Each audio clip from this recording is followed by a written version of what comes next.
"Boss, don't do this, I'm just a secretary." Du Shiying was the pure and beautiful campus belle once kept by Zhao Chen. When Zhao Chen initially pursued her, he was used to throwing money around, offering 10,000 for a "call me husband," 20,000 for a meal together, and 30,000 for a photo. Du Shiying, proud and aloof, naturally looked down on Zhao Chen's excessive demands. Later, when Du Shiying's family elder fell ill, Zhao Chen waved his hand and said, 50,000, be my girlfriend. Then the Zhao family went bankrupt. Zhao Chen dropped out of school and became a workaholic, doing 5 jobs a day to pay off the debt. The wheel of fortune turned. 5 years later, when they met again, Du Shiying lightly shook the check in her hand and asked, "How much will it take to buy you?" Chapter 1. What is this about? When Du Shiying was escorted to the head seat of the dinner table, she saw a man standing in the corner, wearing a mask. His black shirt was unbuttoned at the collar, revealing a small portion of his chest, a look that stood out in contrast to the other well-dressed, elegant men in the private room. The organizer of the dinner, Chen Ku, grinned and said in a flattery-laden tone, "I specially invited him for some entertainment. He used to be in the entertainment industry a couple of years ago, the best at singing. Little Zhao, come and sing or dance for everyone. These are big shots you wouldn't normally get to see, so go ahead and show them what you've got." Everyone's gaze fell on the man called Little Zhao. The women looked curious, while the men were utterly disdainful. Only Du Shiying seemed to study him with interest, feeling like she had seen this person before. Under the mask, Zhao Chen squeezed his eyes shut, then opened them again and began to sing numbly. He had sung in front of others before, but in a setting like this, it made him feel like a lump was lodged in his throat. This was because the woman sitting at the head of the table was his ex-girlfriend, someone he had once kept. The song wasn't too long. After Zhao Chen finished, Du Shiying responded indifferently, and the others seemed unenthusiastic as well. After all, Zhao Chen's singing was rather average. Zhao Chen quietly stepped back, reaching for the door of the private room, wondering how he could slip away without drawing attention. The man sitting next to Du Shiying suddenly spoke, "Don't go yet, why does your voice sound so much like Zhao Chen's?" Zhao Chen froze, and that's when he realized the person speaking was Qi Wang, a college classmate of both him and Du Shiying. Du Shiying maintained her calm expression as though she hadn't heard anything, but Qi Wang continued with great interest. "Do you remember Zhao Chen, Du Shiying?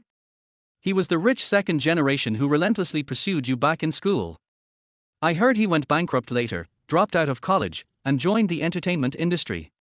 I guess he's been out there, singing and entertaining people for a living these past few years." Qi Wang raised his hand to beckon Zhao Chen over, "Come here and pour me a drink." Zhao Chen didn't dare speak. His voice while singing was different from his normal speaking tone, and he feared being recognized the moment he opened his mouth. This was just too awkward. The others at the table waited eagerly for the show. They didn't know about Zhao Chen's past, but Qi Wang, aside from Du Shiying, was the most successful businessman here, so no one dared to undermine his authority. Zhao Chen took a deep breath and walked over to pour the drink respectfully. Qi Wang waved his hand, and the glass dropped to the floor. Immediately, his face darkened. "Oh, so you really are an ex-celebrity from the entertainment industry. What's the matter? Pouring me a drink is too much of a humiliation for you." The hotel manager, Chen Ku, standing by the door of the private room, was terrified at this sight. He glared viciously at Zhao Chen. "Little Zhao, do you still want to keep this job? Apologize to Mr. Qi, now. You really are as annoying as my old classmate," Qi Wang sneered. "How about this, you get down on your knees and lick my shoes clean, and I'll let you off. What do you say? Still standing there? Mr. Qi is magnanimous and won't hold it against you. What are you waiting for?" Chen Ku urged, even pushing Zhao Chen toward Qi Wang. A lot of thoughts flashed through Zhao Chen's mind: 3 months' worth of unpaid wages with Chen Ku, the rent due for the next quarter, his outstanding credit card payments, and unpaid bills for food. Finally, all he could think of was one person, Du Shiying. Why did he have to show her the most humiliating version of himself? Bitterness rose in his heart, and he suddenly felt a wave of self-despair. He was wearing a mask now. Du Shiying wouldn't recognize him. "Fine, Mr. Qi, are you interested in the Rongda acquisition project?" Du Shiying suddenly interrupted, cutting off Zhao Chen before he could finish speaking. Qi Wang's eyes brightened, and the attention of the others shifted. The project that Du Shiying's company, Longshan, was attempting to acquire, Rongda Group, had been a major business topic recently. Typically, Shiying wouldn't let anyone take a share, but this time, she had taken the initiative to mention it, and the others didn't let the opportunity pass. Wang sneered and kicked Zhao Chen aside. "Get lost, get out, disgusting." Zhao Chen didn't dare speak again and quickly left the private room. The topics being discussed behind him were no longer within his reach. He and the others had become worlds apart. Zhao Chen couldn't help but recall the ridiculous things he had done while pursuing Shiying. During the 2 years he chased her, Zhao Chen had gotten used to throwing money at her, giving 10,000 for her to eat, a little more 20,000 for her to wear the clothes he bought, 30,000 for her to cancel her part-time job and spend her birthday with him. When Shiying's family elder fell ill, Zhao Chen waved his hand and said, 50,000, be my girlfriend. 50,000, just the price of a bottle of wine to him. Zhao Chen didn't even blink. He still remembered how Shiying blushed in anger and finally, reluctantly agreed. Later, when Zhao Chen had endured countless cold stares, he understood Shiying's grievances. Now, thinking about it, Zhao Chen wanted to slap himself a few times. 5 years ago, he had been a beast. Now, Shiying stood at the top, and Chen Ku, who held his fate in his hands, was nothing compared to her. If she wanted to crush him, it would be as easy as squeezing an ant. But even if she did take revenge on him, it would be deserved. An inexplicable sense of frustration rose in Zhao Chen's chest. He reached for a cigarette, but instinctively put it back down. Shiying didn't like him smoking. He turned and thought, why did she have the right to control him? They had already broken up. Zhao Chen's frustration grew. This was just absurd. Zhao Chen was preparing to leave when the private room door opened, and Wang walked out. He quickly stepped aside to avoid colliding with him. But Wang unexpectedly raised his hand, and Zhao Chen's mask was knocked to the ground. Zhao Chen cursed in his mind. That bastard had done it on purpose. Zhao Chen, it really is you. Wang suddenly laughed out loud. Old classmate, I really didn't expect you to have fallen to this point now.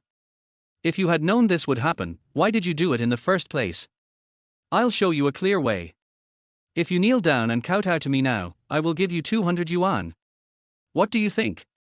Before Zhao Chen had time to speak, Shiying also came out. His brain buzzed, and there was only one thought in his mind. It's over. It's really over now. Wang was even more excited when he saw Shiying. He pointed at Zhao Chen and laughed. Boss Du, look, isn't this the stupid rich second generation who used to chase you? He just sang for us to cheer us up. I was wondering why this kid's voice sounded so familiar, and he pretended to be so pretentious with me. What a change of fortune. I didn't expect to meet him here. This stupid ex relied on his few stinky money back then and shamelessly forced you to be with him. Now he has fallen to this point. Is this retribution? Chapter 2. Zhao Chen's heart raced, his face flushed with embarrassment as he turned away from Shiying, not wanting to meet her gaze. He couldn't bear to see any hint of mockery in her cold expression.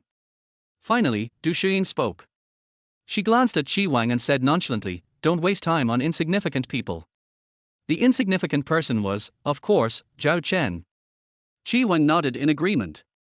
Although he wanted to make a few more sarcastic comments, he noticed Shiying's impatience and refrained from saying anything more. Zhao Chen felt as if he had been pardoned, and quickly left. His mind was consumed with one thought. Shiying saw him, she knew his current situation. They were now worlds apart. If she wanted revenge, it would be easy for her. But, after all, it was him who had used his power to bully her back then. She had every right to get back at him. He had nothing left to lose. What was one life to him? If she wanted it, she could take it. However, as Zhao Chen was about to leave, Chen Ku stopped him and handed him a car key. I remember you can drive, right? Go be a driver. Who should I take? Zhao Chen tried to force a grin, but the anger inside him was almost unbearable. It's Du Zhong's car. Tonight, you'll drive her home. Chen Ku didn't hide his intentions. Wang said you and Du Zhong used to know each other. It's not often you have a chance to contribute to the company, and you're still not satisfied. What are you trying to do? Go on, stop stalling, or forget about your wages this month. Chen Ku pushed him forcefully. Zhao Chen didn't say anything in the end. If Chen Ku knew how badly he had treated Shiying back then, he would certainly want him to stay far away from her, instead of pushing him toward her. But Chen Ku didn't he know, and he too had been forced into this situation. Du Shiying's car was a Porsche, though it was a bit old.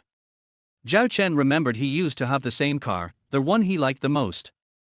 But after his family went bankrupt, all their luxury cars were sold, and he didn't know where it ended up now. When he saw that Du Shiying was the one getting into the car, her expression remained completely indifferent, as if she didn't know him at all. Zhao Chen realized how much she had changed. He couldn't help but feel a bit impressed. Du Shiying truly was someone who could achieve great things. She had such a broad mind. He had been too small-minded back then. Du Zong, where do you live? Once in the car, Zhao Chen asked respectfully. The interior of the car reminded him of the style he had chosen back in the day. For a moment, he almost felt like he was still in his 20s, driving his girlfriend back to school, full of pride. He almost said, "Baby, sit tight, I'm taking you for a ride." Du Shiying remained silent for a while, so long that Zhao Chen began to wonder if she hadn't heard him. Just as he was about to ask again, Du Shiying turned on the car's navigation. Zhao Chen took a glance at the destination, and his heart skipped a beat. He involuntarily turned his head to look at Du Shiying. Was she joking? Du Shiying remained calm, unaffected. Zhao Chen, however, couldn't stay composed. The destination on the navigation was Wenhui Garden, located in the city center, right next to their alma mater, a university. The house at Wenhui Garden was not cheap, but it hardly matched Du Shiying's wealth. What was even more shocking was that this was the same property he had gifted to Du Shiying 5 years ago. An 8 million yuan house as a gift for being together for only 8 days. Zhao Chen remembered Du Shiying's astonished expression that day. Du Shiying had refused to accept such an extravagant gift, but Zhao Chen had insisted, saying it was his gift to her home. She accepted it reluctantly but insisted that since it was a home, they should each own half. She promised to earn 4 million to give back to him. At the time, Zhao Chen thought she was talking nonsense and didn't take it seriously. A few months later, Zhao Chen broke up with her, and that house, which had once been home, became just another gift. Du Shiying had said she wanted to return it, but Zhao Chen had casually called it a breakup fee, forcing her to leave in tears. Now, 5 years later, Zhao Chen stared blankly at the navigation location. Was Du Shiying still living in that same house in Wenhui Garden? His mind was a whirlwind of thoughts. Just as he was about to ask, Du Shiying rubbed her forehead and said, "Oh, sorry, that's my friend's place." Zhao Chen watched as Du Shiying tapped the screen, changing the location. Yuzhen number 1, a famous upscale area. That was more like it. "All right, we're ready to go," Du Shiying said as she settled back in her seat. Zhao Chen suppressed his anxiety and even forced a smile. Du Shiying didn't speak. She leaned back in her seat and fell silent. How long had it been since she had truly seen this man? It had been 5 years. Those old photos and videos couldn't really count as seeing him. Just like 5 years ago, Du Shiying's beautiful face remained the same, but now there were 2 added layers of weariness. The forced smile on her face made it hard for others to feel good about it. A simple address had scared him this much. Du Shiying couldn't help but laugh bitterly. Wasn't he supposed to be bold? So why was he so afraid now? The car stopped in front of Yuzhen number 1, but Du Shiying didn't let Zhao Chen drive in. Zhao Chen understood. Someone at Du Shiying's level would never let anyone know exactly where they lived so easily. But once here, the security guards would help park the car in the right spot. Du Zong, I'll be leaving now, Zhao Chen said quickly, preparing to leave. No need to even say goodbye. There was no need for them to meet again. It wasn't easy to catch a taxi here, and it was already deep into the night. Zhao Chen felt a little dejected. Was he going to be stuck here and not able to go home tonight?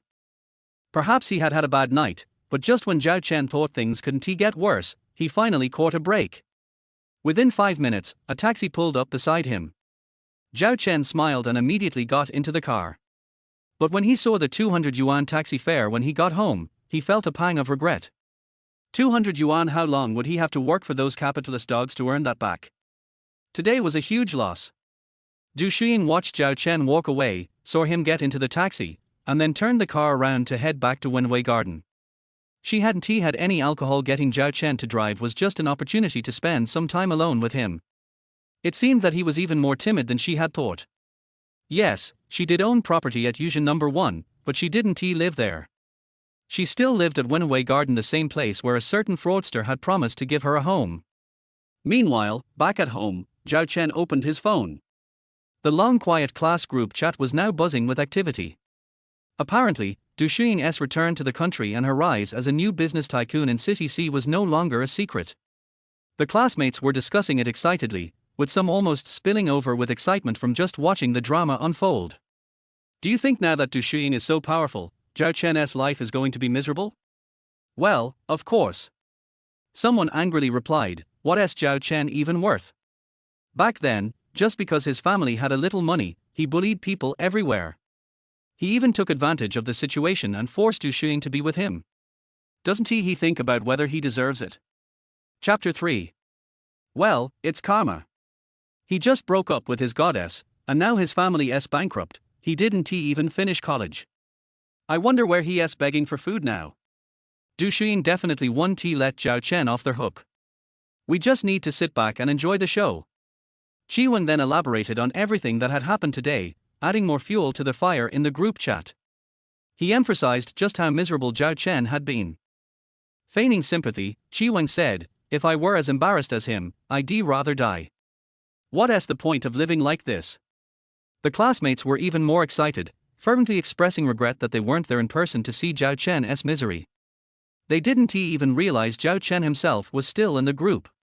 Zhao Chen didn't want to argue with them. Besides, what could he do? You couldn't exactly shut people's mouths.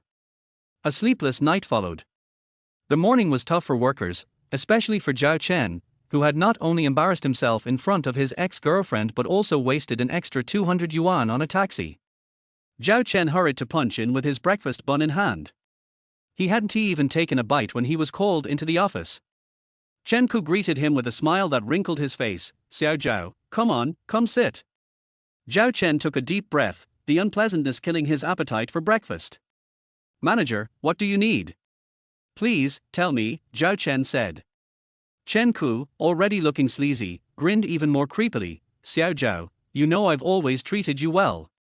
Back then, you had no skills, no education, and you were in the entertainment industry. Wanting a good job was unlikely, but I saw your potential and gave you a chance. Zhao Chen sneered inwardly. Yeah, that chance involved him acting like a male model, often going out to drink and sing for customers, without even overtime pay. Damn capitalist pigs.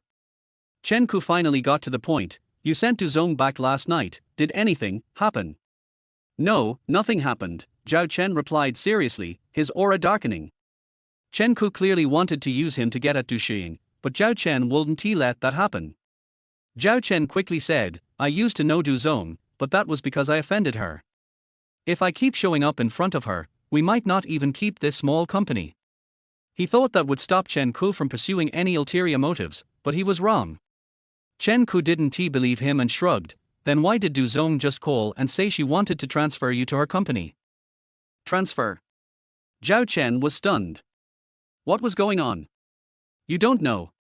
Chen Ku smiled knowingly, with a hint of flirtation in his tone. Come on, what else could it be? The only thing you have is your looks. As long as someone is willing to pay for that, you're good to go. All right, hurry up and go. Don't keep Du Zong waiting. I'm not going, Zhao Chen quickly retorted. He didn't know why Du Shiying was doing this, but he wasn't going to let her manipulate him so easily. This isn't up to you, Chen Ku suddenly switched to a more serious tone. You still have 2 years on your contract with the company. If you don't go, can you afford the penalty? Think about your unpaid huabei, jibei, and credit card bills. Do you really have the guts to be stubborn? Zhao Chen felt deflated, like a punctured balloon. He didn't have the luxury of being willful. At 2 p.m., Zhao Chen arrived at Longshan building on time. Du Shiying's secretary had been waiting downstairs and took him directly to Du Shiying's office. Before they could even reach the office, they heard shouting from inside. A sharp female voice was heard, I'm telling you, whether you want to marry or not, you'll marry. Just then, the door to Du Shiying's office opened, and a middle-aged woman hurried out. Zhao Chen keenly noticed the mess inside Du Shiying's office. Clearly, Du Shiying wasn't expecting to see him. She just asked the secretary to assign him some tasks. You're now Du Zhong's second secretary. I'll tell you what needs to be done. For everything else, just follow Du Zhong's lead. After dropping that line, the secretary named Wang hurried out, leaving Zhao Chen awkwardly standing in the office area while others sized him up. Zhao Chen wasn't sure what Du Shiying meant by all this. He wanted to ask, but it seemed like she was dealing with a problem, so he held back. He sat there all afternoon, and it seemed like everyone knew he was just a useless connection, but no one questioned it. As the workday neared its end, Du Shiying came out of her office. Zhao Chen hurriedly lowered his head, hoping no one would notice him. But unexpectedly, Du Shiying walked right up to him, her slender fingers tapping lightly on his desk. She spoke softly, "Come have dinner with me." Zhao Chen recited in his mind the thought that it was his job to accompany the boss to dinner, reminding himself to maintain composure. The two of them were silent on their way to the restaurant. They quietly ate their meal once it was served. Zhao Chen was used to high-end restaurants, but it was his first time in a place like this in years. At that moment, Du Shiying pointed to the crab and casually said, "Peel it for me." Zhao Chen hesitated for a second, then immediately nodded and began peeling the crab. However, he couldn't help but recall a memory from the past. When Du Shiying's family was poor, she had never eaten seafood. The first time she had crab, she didn't know where to start. He gently told her that the shell was too rough and could damage her hands, so he offered to peel it for her, asking her to just enjoy the meal. When they were together, Du Shiying never peeled shellfish herself. Even when they visited upscale hotels, and she learned all the dining etiquette, Zhao Chen never let her do the work. After finishing his meal, Zhao Chen quietly sat there, watching Du Shiying eat. Her elegance had remained unchanged over the years. When Du Shiying suddenly looked up, their eyes met, and Zhao Chen realized he had been staring at her. Embarrassed, Zhao Chen coughed awkwardly and turned his head, desperately pretending nothing had happened. Du Shiying smirked and spoke softly, "Let us go, we're heading back." "I'll take you home?" Zhao Chen asked, his mind racing with thoughts of getting his boss home so he could leave for the day.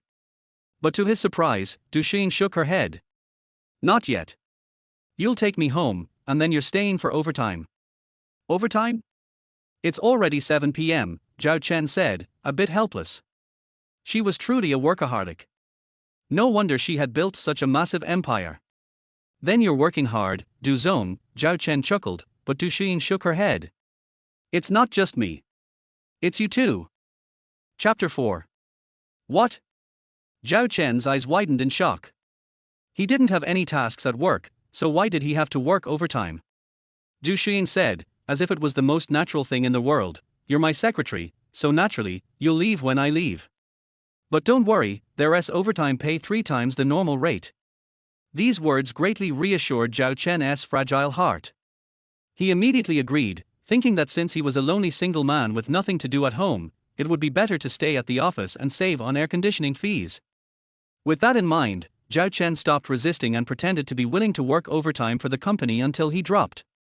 Once Du Shiying returned to the company, she immediately entered work mode, sitting at her desk without moving for 4 whole hours.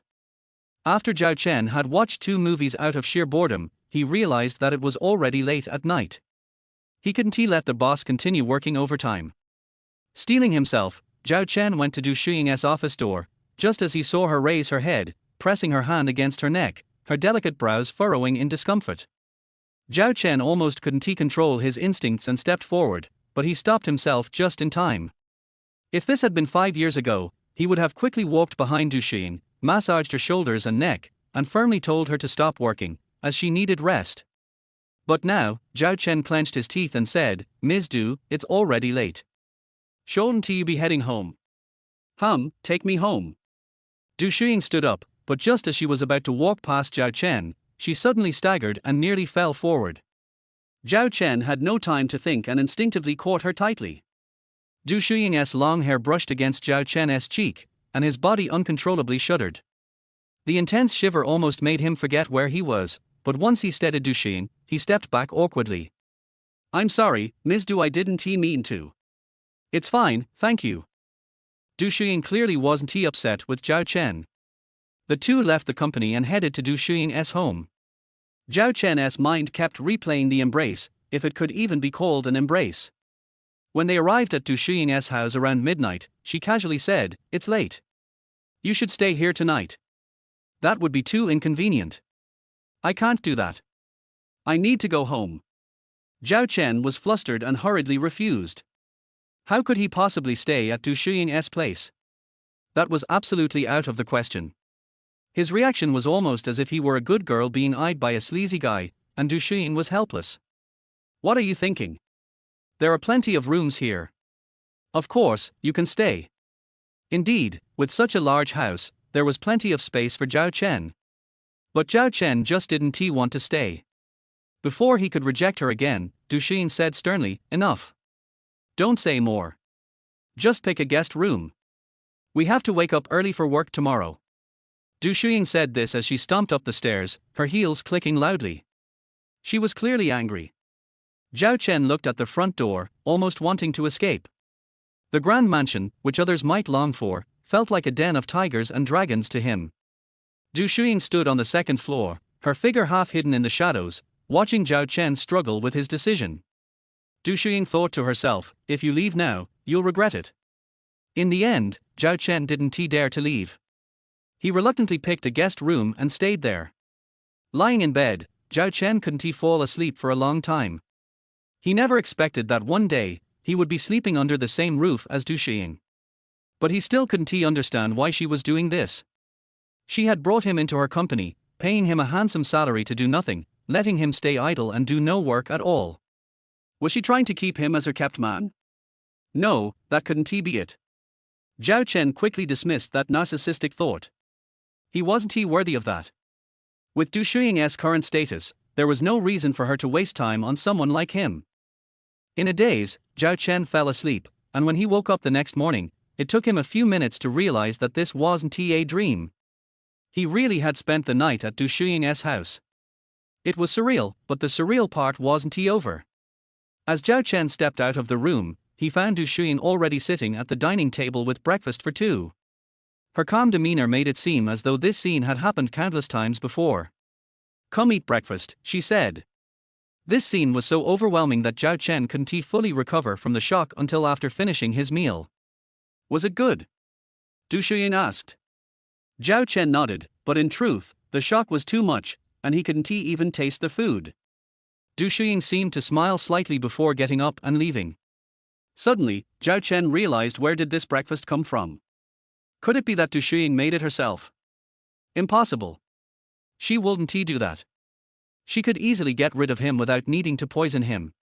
With her status, why would she cook for him? An hour later, both of them arrived at the office. Zhao Chen could already feel the curious stares from his colleagues, given how Du Shiying had treated him yesterday.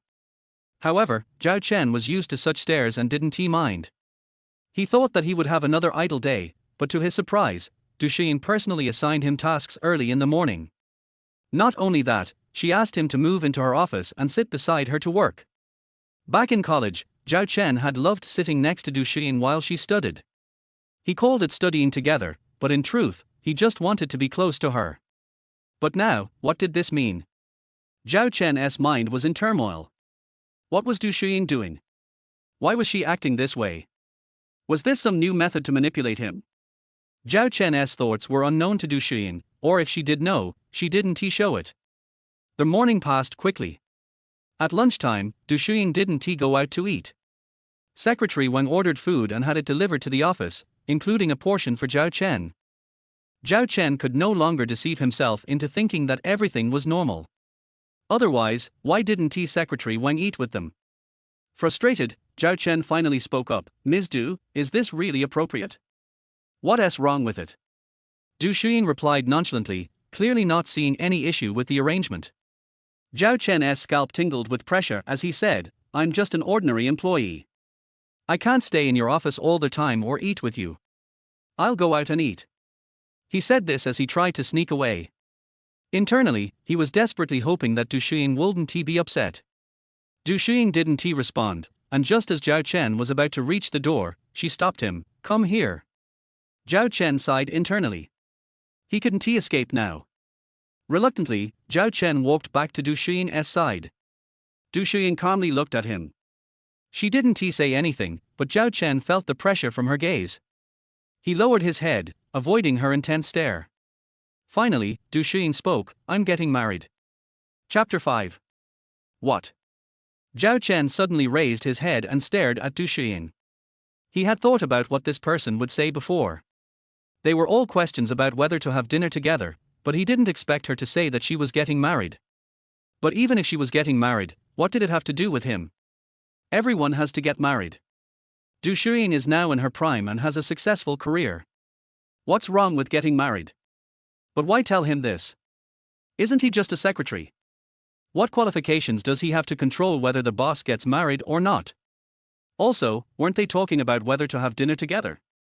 With all these messy thoughts piled up together, Zhao Chen was a little irritated and instinctively wanted to retreat. He laughed, it's good to get married, congratulations, Mr. Du. You think it's good? Du Shiying raised her eyebrows and made a note of Zhao Chen in her heart. He was so brave that he dared to bless her. Of course it's good to get married. Zhao Chen had calmed down by now. If Du Shiying was willing, he could say a lot of auspicious words about living together till old age and having a son soon. Although he still felt uncomfortable, his face had returned to its usual indifference. But I don't want to get married. Du Shiying snorted coldly, my family forced me to get married, and I don't want to get married. Zhao Chen's eyes widened again, and suddenly he thought of the scene he saw yesterday. It turned out that Du Shiying was forced to get married. She is so outstanding, but she is still forced to get married? Zhao Chen couldn't help but think divergently, but Du Shiying interrupted him. So I need you to help me. What can I do for you? Zhao Chen looked confused. He could have married Du Shiying when she was forced to get married a few years ago, but now, what else can he do? Du Shiying was too lazy to waste time with him and said bluntly. My marriage partner's family cares a lot about their reputation, so I need you to follow me every day and show that we are very ambiguous, so that they can take the initiative to cancel the engagement, and I will give you a very generous reward. Why must it be me? Zhao Chen finally understood why Du Shiying did these things that were easy to be misunderstood. It turned out that it was to avoid being forced into marriage. I can't tell what I feel in my heart.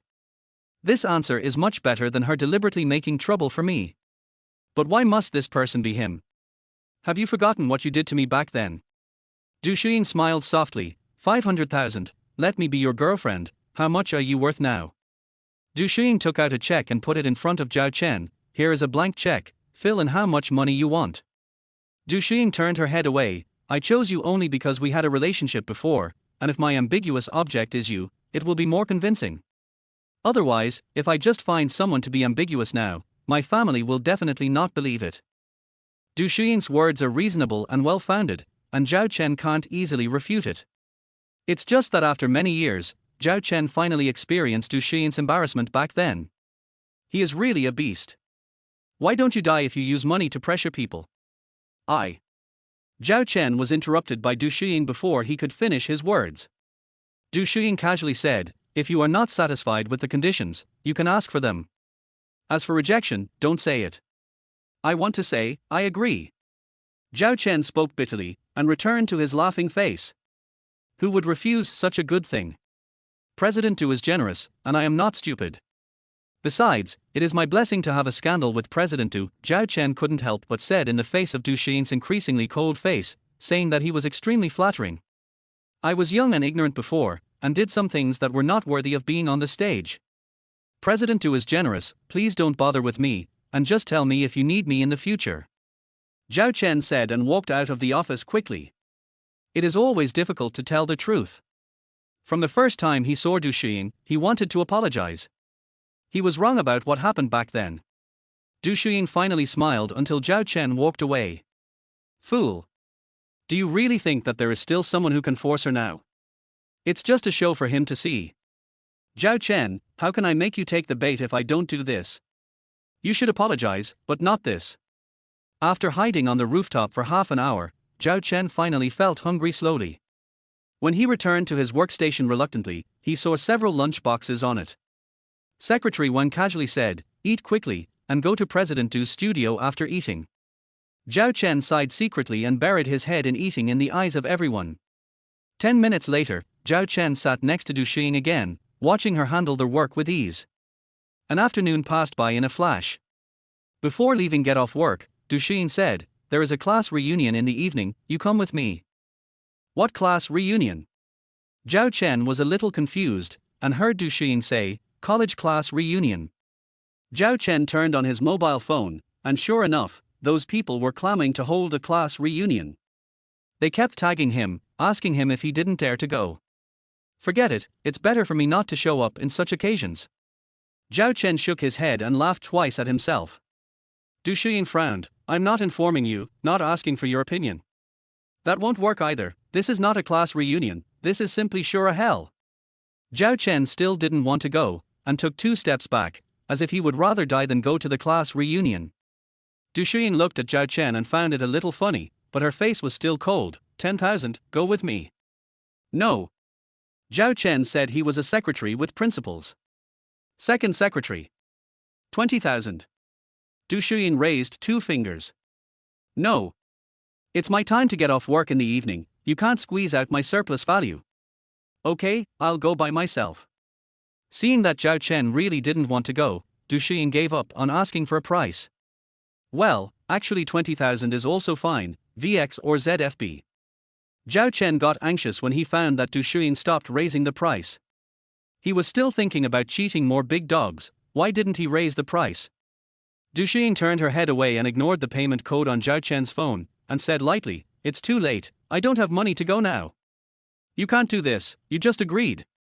Zhao Chen still didn't give up, looking at Du Shiying with wide eyes. Mr. Du, you will definitely keep your word, right?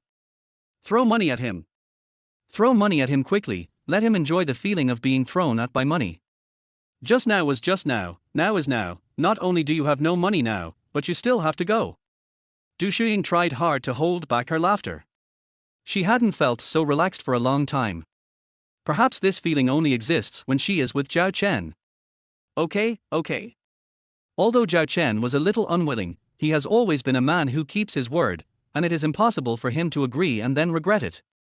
Chapter 6. Du Shiying nodded slightly, and then ordered, pack up, I'll take you to change clothes after get off work, your clothes are not suitable. What's wrong with it? Zhao Chen looked down at his clothes. Except for being a little white after washing, there were no stains. If I say it's not suitable, then it's not suitable. Go get ready. Du Shiying didn't give Zhao Chen a chance to refute, and kicked Zhao Chen out of the office, then laughed. Zhao Chen, after so many years, you are still the same as before. Du Shiying muttered to herself and turned on her phone. Soon, her beautiful eyebrows frowned again.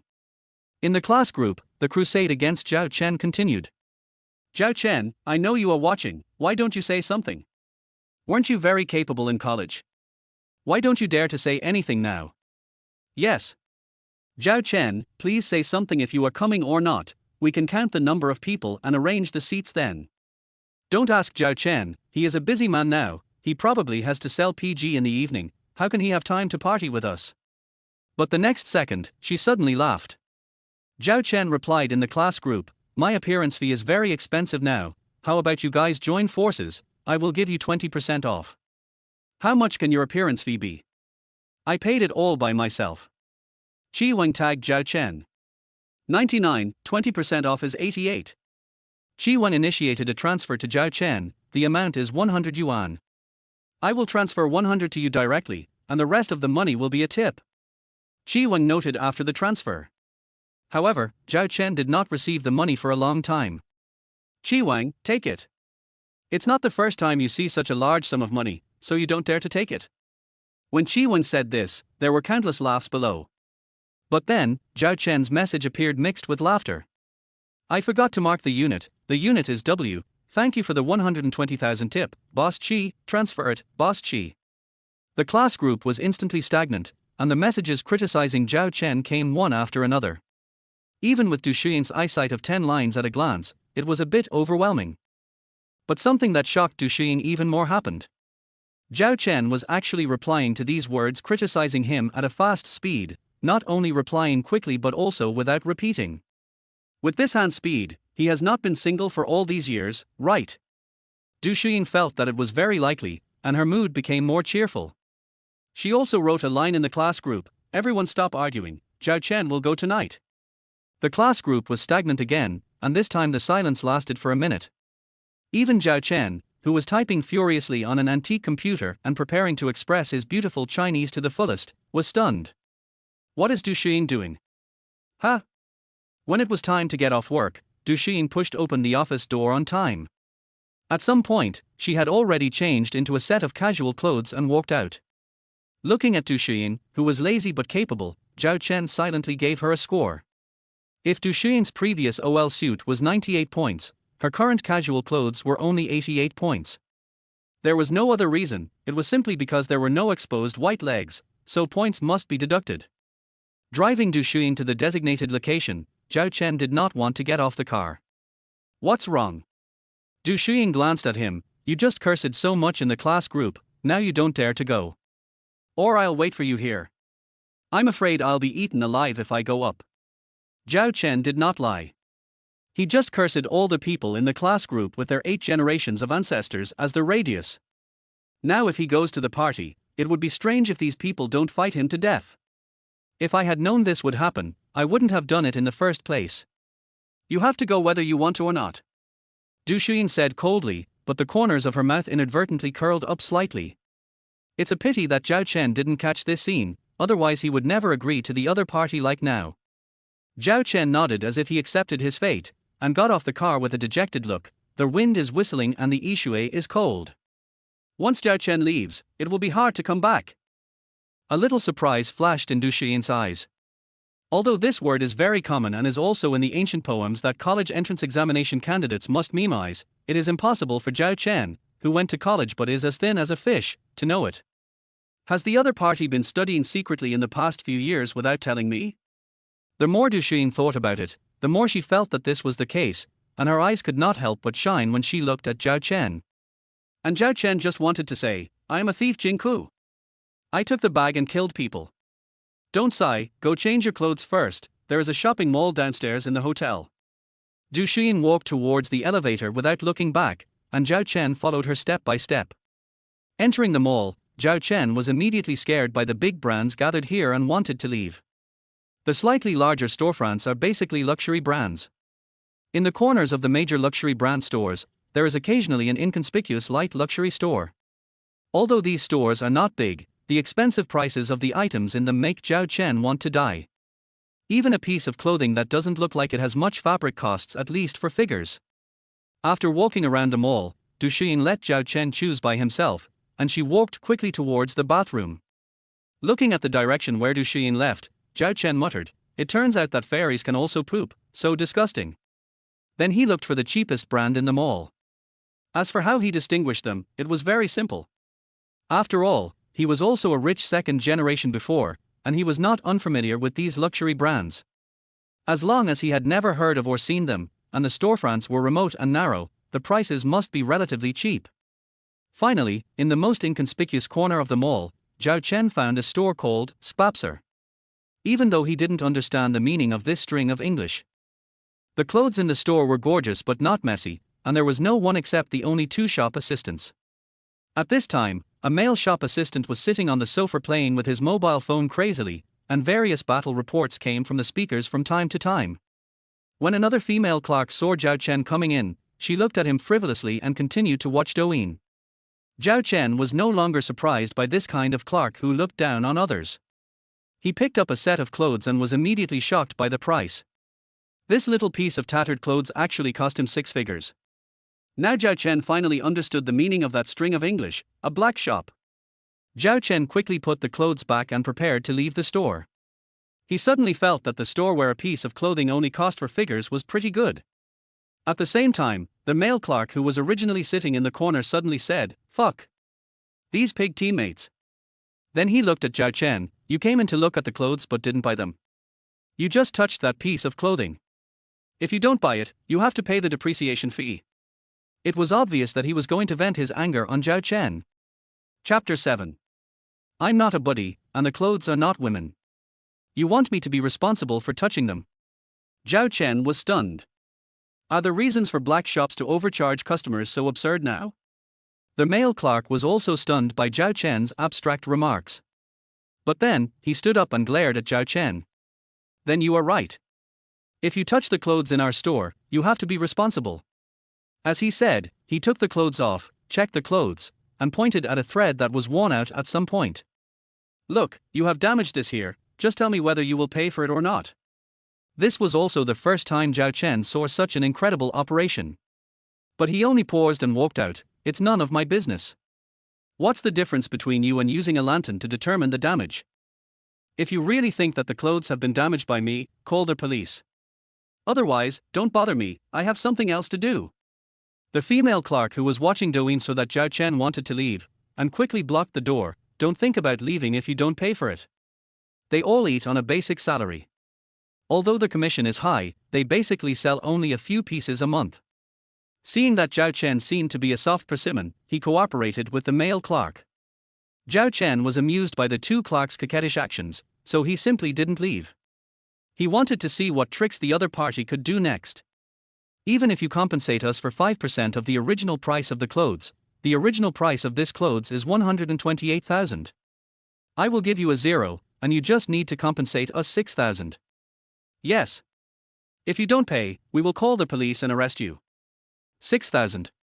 Zhao Chen was shocked by the other party's lion's mouth, and he also estimated his current net worth. 16 yuan in bank cards, 8.4 yuan in VX change, and 3.8 yuan in ZFB balance. If he tried to make up for it, he could give a good review for the 9.930 pairs of socks he bought some time ago, and he should be able to get 30 yuan. Without using the last 1,300 yuan of hidden energy in Huabei, he could just have a pig's trotter meal before going in. Isn't 6,000 too expensive? Zhao Chen thought for a long time and chose to compromise. Du Shiying should still be waiting for him now, and 30 yuan compensation is barely acceptable. 6,000 is expensive? How is 6,000 expensive? Our clothes are worth this price. If you don't pay the money today, don't even think about leaving this door. Look at how poor you are. If you really can't do it, go to online loans. But the female clerk was relentless and blocked the door even tighter, fearing that Zhao Chen would sneak away. They heard from Zhao Chen's words that Zhao Chen was ready to pay the money and the proportion of the ill-gotten gains had been discussed in their eye contact. Seeing this, Zhao Chen chose to give up, because he couldn't afford to pay anyway, and the other party wanted to waste time, and he had no choice. However, just as Zhao Chen was in a state of embarrassment, Du Xiying's cold shout rang out from outside the door. "Who gave you the courage to accept such black-hearted money?" Hearing Du Xiying's voice, Zhao Chen was so embarrassed that he wanted to find a crack in the ground to crawl into. At the most embarrassing moment, he met the person he cared about the most. "God, if you want him to die, just say it directly, you don't have to use this method." Hearing Du Xiying's cold shout, a trace of displeasure flashed across the clerk's face, but when they turned around and saw Du Xiying's outfit, the displeasure was quickly hidden. "Madam, you misunderstood. Our store does have a clear rule that as long as the customer damages the items, they must compensate according to the price." The male clerk stepped forward to explain, and the female clerk immediately said, "Yes, madam, we only ask this gentleman to pay 5% of the compensation, which is already the most righteous. If it is less, the boss may hold us accountable." "Oh? There is such a rule." The frost on Du Xiying's face became more and more solid. The two clerks looked at each other and nodded. "Yes, madam, our store has always had this rule." "Then how could I, as the boss, not know?" Du Xiying's words shocked the two clerks, and their calves began to tremble. You are Mr. Du." The male clerk confirmed again as if he didn't believe it. "Are you the owner of this store?" Zhao Chen was also a little confused. "How many businesses does Du Xiying have? It seems that I haven't come down for a walk for too long, and you people don't remember. Okay. I want to see how much dirty money you have received." Du Xiying took out her mobile phone and dialed the number. The call was quickly connected, and the anger in her voice was no longer suppressed. "Lin Feifan. You go to our store in the Seaside Hotel now, immediately, and I need you to give me an explanation." Beep. After hanging up the phone, Du Xiying looked at Zhao Chen, and the anger in her eyes disappeared, replaced by a hint of apology. "Zhao Chen, you don't have to worry about this matter, you go upstairs to the party first, I will come later." Zhao Chen saw this, no more words, nodded and went up to the floor where the party was held.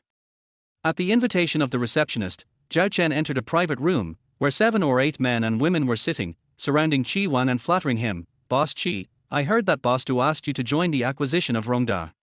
I heard that this is a big deal. After this, your assets will double. Yes. Boss Chi, can you share your experience?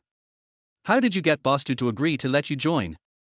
Chi Wang was very proud and his face was flushed, which was completely different from his previous servility in front of Du Shiying. What experience is there? It's just that we have feelings for each other. You don't know, Shiying has always been interested in me since college.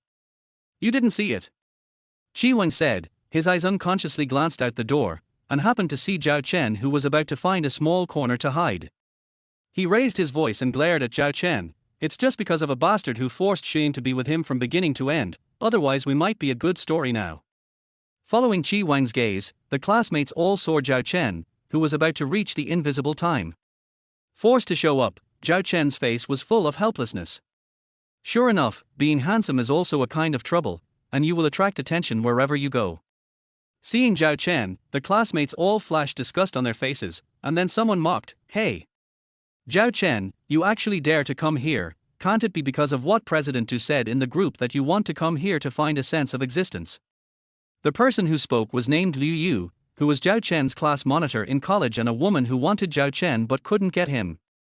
Although the other party was not a few points worse than Du Shiying, in college, even if she pursued Zhao Chen, she didn't even get Zhao Chen's WeChat. Not only that, she confessed to Zhao Chen again and again in private, but was rejected by Zhao Chen every time, so she held a grudge. If Zhao Chen's family went bankrupt, besides Chi Wang, she was the one who was most happy.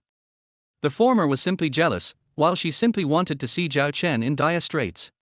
Only when Zhao Chen was in dire straits could she regain all the self-esteem she had lost. Chi Wang walked a few steps to Zhao Chen and looked down at him. "Zhao Chen, you are really shameless.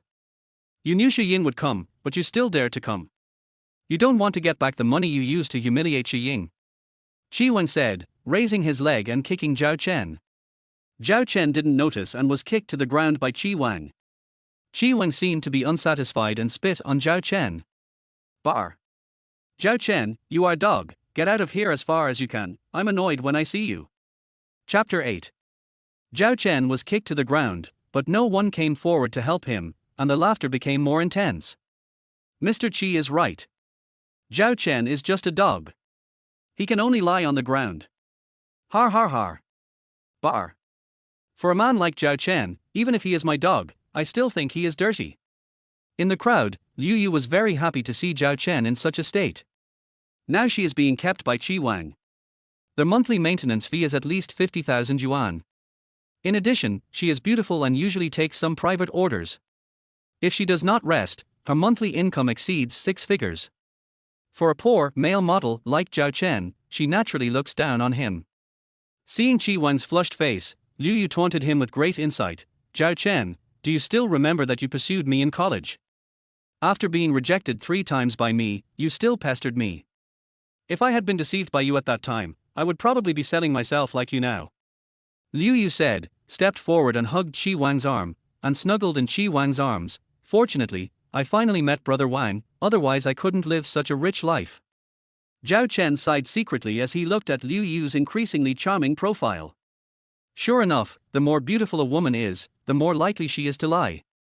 In Liu Yu's words, there was not a single true word except that she was selling herself. As for how he found out that Liu Yu was selling herself, this has to mention the powerful sneak shooting ability of their contemporary manhwa. God knows what it is like to meet his old classmates in the documentary. Chi Wang saw Zhao Chen remain silent, and he became more excited. "Zhao Chen, you don't think I can't do anything to you if you don't speak? I heard that your mother, the old one, is now seriously ill in bed, and the cost of prolonging her life alone is tens of thousands a month. As long as you lick my shoes clean in front of everyone, I can consider paying your medical expenses for 2 months.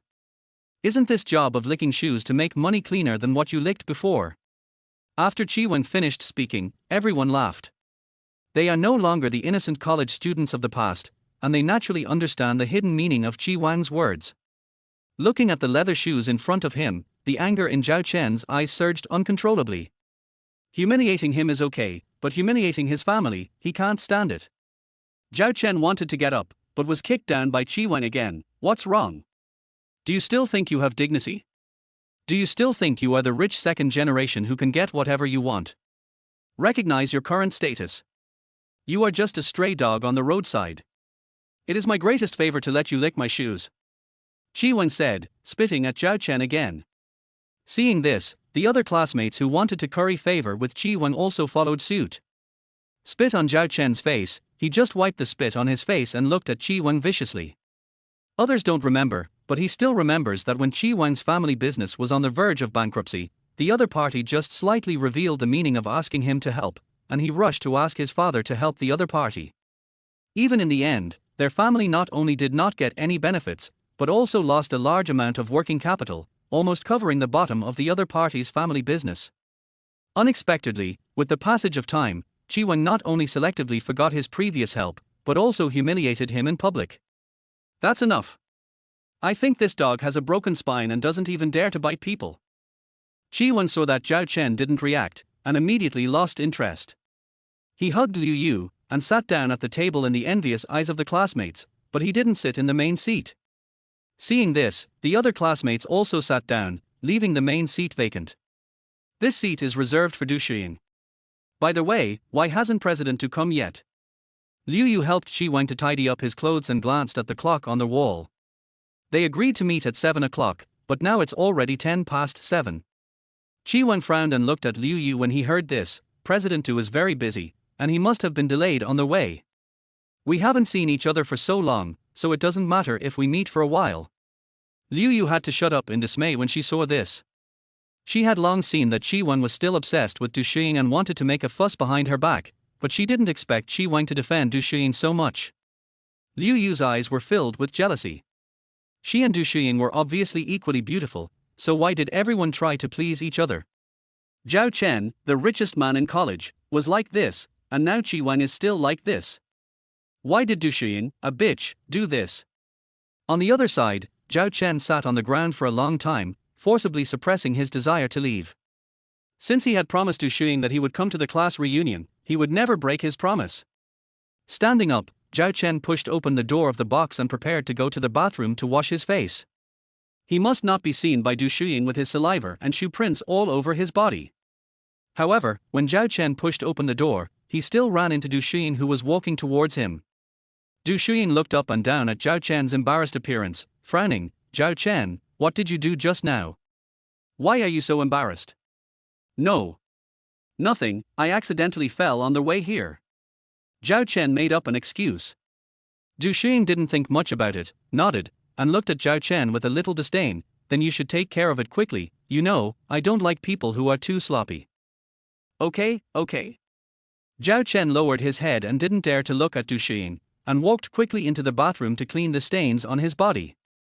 Holding a bay of clear water, Zhao Chen washed his face, rubbing his hands hard on his angular face.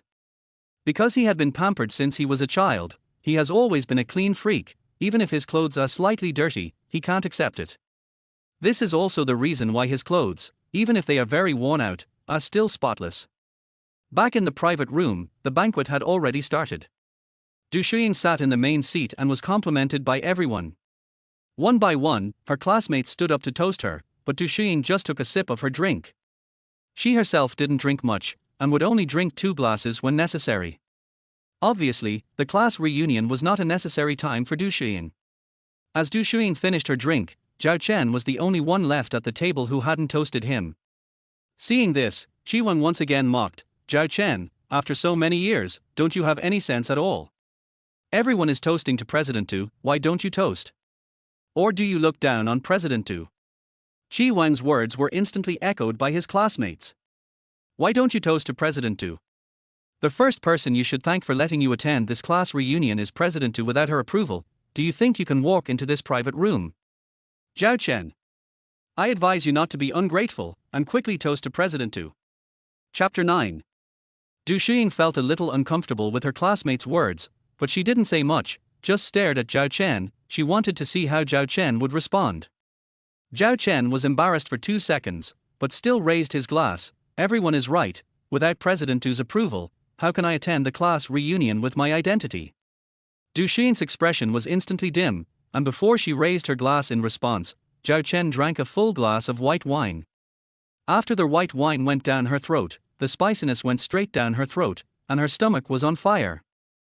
For him who had to toast his boss all year round, a glass of white wine was really nothing. When Zhao Chen gradually disappeared at the dinner table, the atmosphere of the party became more and more lively. Du Shiying looked at Zhao Chen, who was drinking alone. Her eyebrows were frowned, but she didn't say much.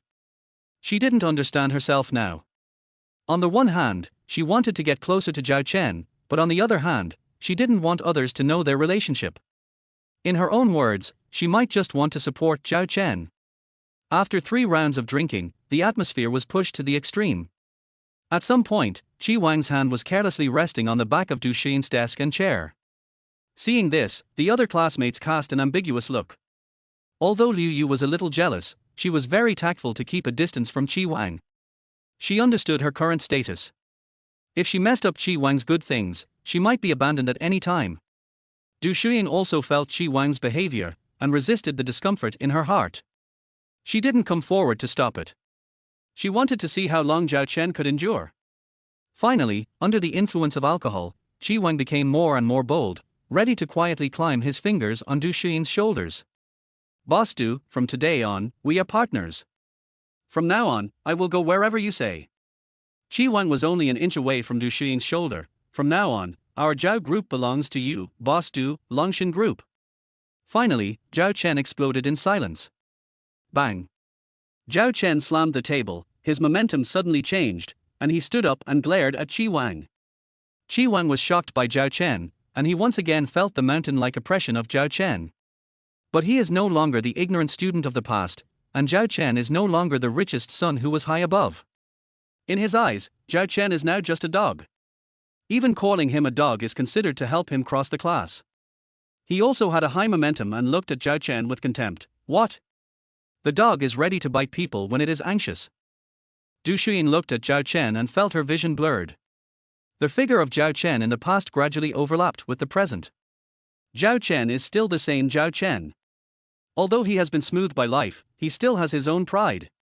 The disappointment in Du Xiying's eyes disappeared, replaced by the same but completely different joy as before. In the past, her love for Zhao Chen was humble and introverted. Now, she no longer concealed her love for Zhao Chen, and her eyes burst with brilliance. Zhao Chen did not say much, and rushed towards Qi Wang with a fierce momentum. Qi Wang was frightened by Zhao Chen's momentum at first, and then saw the footprints left by himself on Zhao Chen's body, and a sneer appeared at the corner of his mouth, and he looked at him with the same momentum. "Zhao Chen, do you dare to attack me? I'm going to hit you." Zhao Chen's 5 fingers turned into fists and attacked Qi Wang. Qi Wang couldn't dodge in time, and his fist hit him in the face. The atmosphere in the whole audience was silent, and dozens of pairs of eyes trembled violently, looking at Zhao Chen in astonishment. Liu Yu was the first to react, and she screamed, "Zhao Chen! Are you crazy? How dare you hit Qi Wang? Zhao Chen, how dare you?" Qi Wang covered his nose that was oozing blood, narrowed his eyes and glared at Zhao Chen, his eyes full of confusion and fear. He seemed to have returned to the age when he was in college and was dominated by Zhao Chen. Then, he looked at Zhao Chen with a sinister look, and shouted to the classmates present, "Whoever helps me beat Zhao Chen today, I will give him 50,000 yuan afterwards, 50,000 yuan per person." For a while, everyone in the box was eager to try. For office workers like them, 50,000 yuan is at least half a year's salary. 50,000 yuan for beating Zhao Chen? Everyone stood up and surrounded Zhao Chen. "Zhao Chen, I'm really sorry. We don't want to do anything to you. If you want to blame someone, blame it on the wrong person. I've been annoyed with you for a long time. Zhao Chen. Zhao Chen, you still don't know your position. A dog is a dog after all. How dare you bite people?" Zhao Chen was surrounded by the crowd. He looked around with a neither humble nor arrogant look, ready to catch up with Qi Wang and beat him up at any time. Catch the thief first. Qi Wang didn't let him have an easy time, so he naturally wouldn't let him walk out of the box intact. However, at this moment, a cold and fierce shout sounded, "What do you want to do?" A faint cold wind blew, and everyone present turned back stiffly to look at the place where the sound came from. I saw Du Xiying's face was as cold as frost, and she glanced at them coldly. "I ask you, what do you want to do?" Liu Yu met Du Xiying's eyes and glared back immediately. "Zhao Chen dared to hit Qi Wang, we must make him pay the price today." "Yes. He must pay the price." The rest of the people responded one after another. Qi Wang saw that everyone was talking to him, and a hint of ruthlessness flashed across his face, then he turned around and put on a flattering smile. Although the size of his Chi group is comparable to that of Du Xiyin's Longshan, it is currently on a downward slope, with assets seriously shrinking and business getting worse year by year. So this time he must rely on Du Xiyin's Rongxin's merger with Rongda to revitalize the group that is in decline. He no longer blocked his bleeding nose, letting the blood flow freely, with a look of grievance. Mr. Du, you also so that it was Zhao Chen who started it first. The classmates just couldn't stand Zhao Chen's misbehavior and wanted to vent their anger for me. And Zhao Chen kept bullying you during college, and we are also helping you to get back at him. Liu Yu heard this and immediately understood the meaning of Qi Wang's words. The reason why she was able to be supported by Qi Wang for so many years is that Qi Wang has never looked for other women again. On the one hand, she was in her prime and her face was still resistant to damage. On the other hand, he could read Qi Wang's thoughts from his words. Liu Yu agreed, yes. Mr. Du, Zhao Chen treated you like that in college. We saw it and were angry. Now we can help you vent your anger. Even if the other students were stupid, they knew that they had to stand on the side of the whole world to slander Zhao Chen. Mr. Du, you don't know that Zhao Chen was saying bad things about you behind your back before you came. Although we have just taught him a lesson, we didn't expect him to be so confused and dare to resist. Mr. Du, don't consider the friendship of former classmates anymore. Zhao Chen is not worthy of it at all. Yes. Zhao Chen is a wild dog rotten to the core. If you don't teach him a lesson, he really thinks he is a human being? Du Xiying narrowed her eyes and looked at Zhao Chen. Zhao Chen, they said you said bad things about me before I came. Is this true? Chapter 10. No. Zhao Chen said firmly. He had never slandered Du Xiying behind her back. Even in college, he would only give money to Du Xiying in front of her. After staring at Zhao Chen for a long time, Du Xiying believed him 90%. Seeing this, Liu Yu hurriedly said, Mr. Du, don't believe Zhao Chen's lies. We all heard Zhao Chen slander you before you came. If you don't believe it, ask your classmates. The classmates echoed, yes. Mr. Du, Zhao Chen did scold you before you came. We all heard it. Zhao Chen is a liar. Mr. Du, you must not believe him. Qi Wen saw that Zhao Chen was almost suppressed, and turned around and ordered, everyone, let's do it. This time, we must let Zhao Chen, this scum, know the truth. See if he dares to slander Mr. Du again in the future. Hearing this, everyone was eager to try again. They surrounded Zhao Chen, rubbing their hands, ready to take action at any time. Zhao Chen closed his eyes as if he accepted his fate. Being beaten? He was used to it. When his family just went bankrupt, what kind of beatings had he not received? The former rivals of his family, the homeless people who robbed food under the bridge, he was standing on the opposite side of the world at that time. What had he not been forced to experience? He could only choose to accept all the injustices. However, at the same time that Qi Wen gave an order, Du Xiying shouted coldly again outside the crowd, stop. Du Xiying saw Zhao Chen accept his fate and close his eyes, and felt a knot in his heart. Zhao Chen is now an employee of my company. Even if you want to beat the dog, you have to see if I agree or not. What? Everyone present was stunned. What's going on? Zhao Chen is now Mr. Du's employee. Why would Mr. Du allow such scum to enter her company? You know, that's Longshan. How many people are trying to get in, but Zhao Chen is actually an employee of Longshan. Zhao Chen humiliated Mr. Du so much during college, and Mr. Du actually accepted Zhao Chen. Qi Wen was so shocked that he couldn't add anything. Mr. Du, are you telling the truth? Is Zhao Chen really your employee now? It's no wonder that Qi Wen was shocked. Just talking about the fact that Zhao Chen took money to humiliate Du Xiying during college, he couldn't figure out why Du Xiying would accept Zhao Chen. Not to mention that Zhao Chen was not the other party's employee last night. What happened in one day? No doubt, I don't want to say my words a second time. Du Xiying's attitude became colder. Qi Wen wanted to argue, Xiying, how can you? Du Xiying looked at Qi Wen coldly, Qi Wang, you can call my name. Don't think I don't know what you want to do just now. It seems that I need to consider the qualifications of your Qi group for the acquisition of Rongda. Qi Wen thought it was not good and wanted to explain. However, Du Xiying just looked at Zhao Chen, why are you still standing there? Let's go. After that, Du Xiying walked out of the box. Zhao Chen glanced at Du Xiying's back and followed her. leaving only the people in the box with a confused look on their faces. Liu Yu looked at Qi Wang, whose reason was dispersed by anger, and was silent. She used the most coquettish voice to comfort him, that, "Brother Wang, don't be angry, we are still par. Get out." The next second, he was greeted by Qi Wang's slap without any control of strength. Liu Yu was slapped to the ground, but she didn't dare to look up at Qi Wang. She pinched the edge of her skirt hard, her knuckles turned slightly white, gritted her teeth, and left the box without saying a word. The other classmates saw this, said hello, and fled away. For a while, Qi Wang was the only one left in the box. He swept all the tableware on the table to the ground, making a crisp sound of glass breaking. He looked at the seat where Zhao Chen had sat before, and shouted fiercely, "Zhao Chen! You are a wild dog, and you dare to be arrogant. I will kill you sooner or later." Then, he looked at the seat where Du Shiying had sat before. "Stinky bitch, I don't know how many times Zhao Chen slept with you in college, and you still hold yourself high in front of me. When the acquisition is over, let's see how long you can live in Longshan." On the other side, Du Shiying took Zhao Chen all the way down to the underground garage. Du Shiying sat in the main driver's seat without saying a word, and Zhao Chen knew that he had drunk alcohol, so he sat in the co-pilot's seat. The car started, slowly drove out of the hotel, and sped on the night road. The atmosphere in the car was dull. Zhao Chen touched his scratched fingers and glanced at Du Shiying, who was driving seriously. The other party's beautiful profile seemed to be a beauty that was not in the mortal world. Zhao Chen remembered that the last time the other party drove him was when he was in college.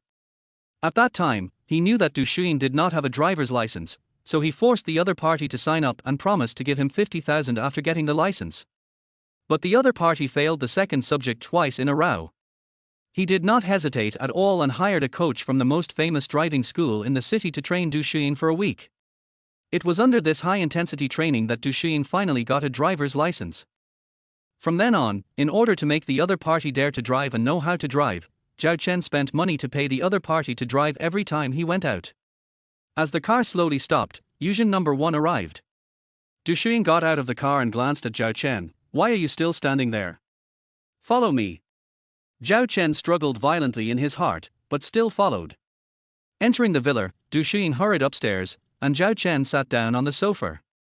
Soon, Du Shiying came downstairs with a medical kit, and she had changed into pajamas without knowing when. Looking at the pajamas on Du Shiying, Zhao Chen's originally calm heart seemed to be thrown into a boulder, splashing waves. The light pink Hello Kitty pajamas on the other party were exactly the holiday gift he gave to Du Shiying during college. "Your pajamas." Zhao Chen's words were a little hesitant. "I'm used to wearing it, so I haven't changed it." Du Shiying responded lightly. The reason why she didn't change this pajamas is indeed because she is used to wearing it, but the bigger reason is that this pajamas was given to her by Zhao Chen. In Wenhuiyuan, she kept all the gifts Zhao Chen had given her. Every time she returned to her home there, it was as if Zhao Chen was still by her side, and he would touch her head every time he saw her. "Your hand is broken, I'll bandage it for you." Du Shiying opened the medical box. "Stretch out your hand." Zhao Chen stretched out his hand helplessly. If Du Shiying didn't remind him, the wound would probably heal in a while. Du Shiying held Zhao Chen's hand in her palm with a cotton swab covered with iodine. The feeling of holding hands was completely different from a few years ago. Now Zhao Chen's hands became extremely rough, no longer as smooth as they were back then, but still warm. Zhao Chen's heartbeat was violent when his hand was held, and his breathing became heavier unconsciously. Because Du Shiying was applying it seriously, their whole person was inadvertently getting closer to Zhao Chen. Zhao Chen's warm breath hit her forehead, and Du Shiying blushed unconsciously. Chapter 11. How have you been these years? Zhao Chen spoke unconsciously, then realized that he had crossed the line, and his eyes narrowed slightly. "Actually, I was just being polite, and I didn't mean to ask about your private life."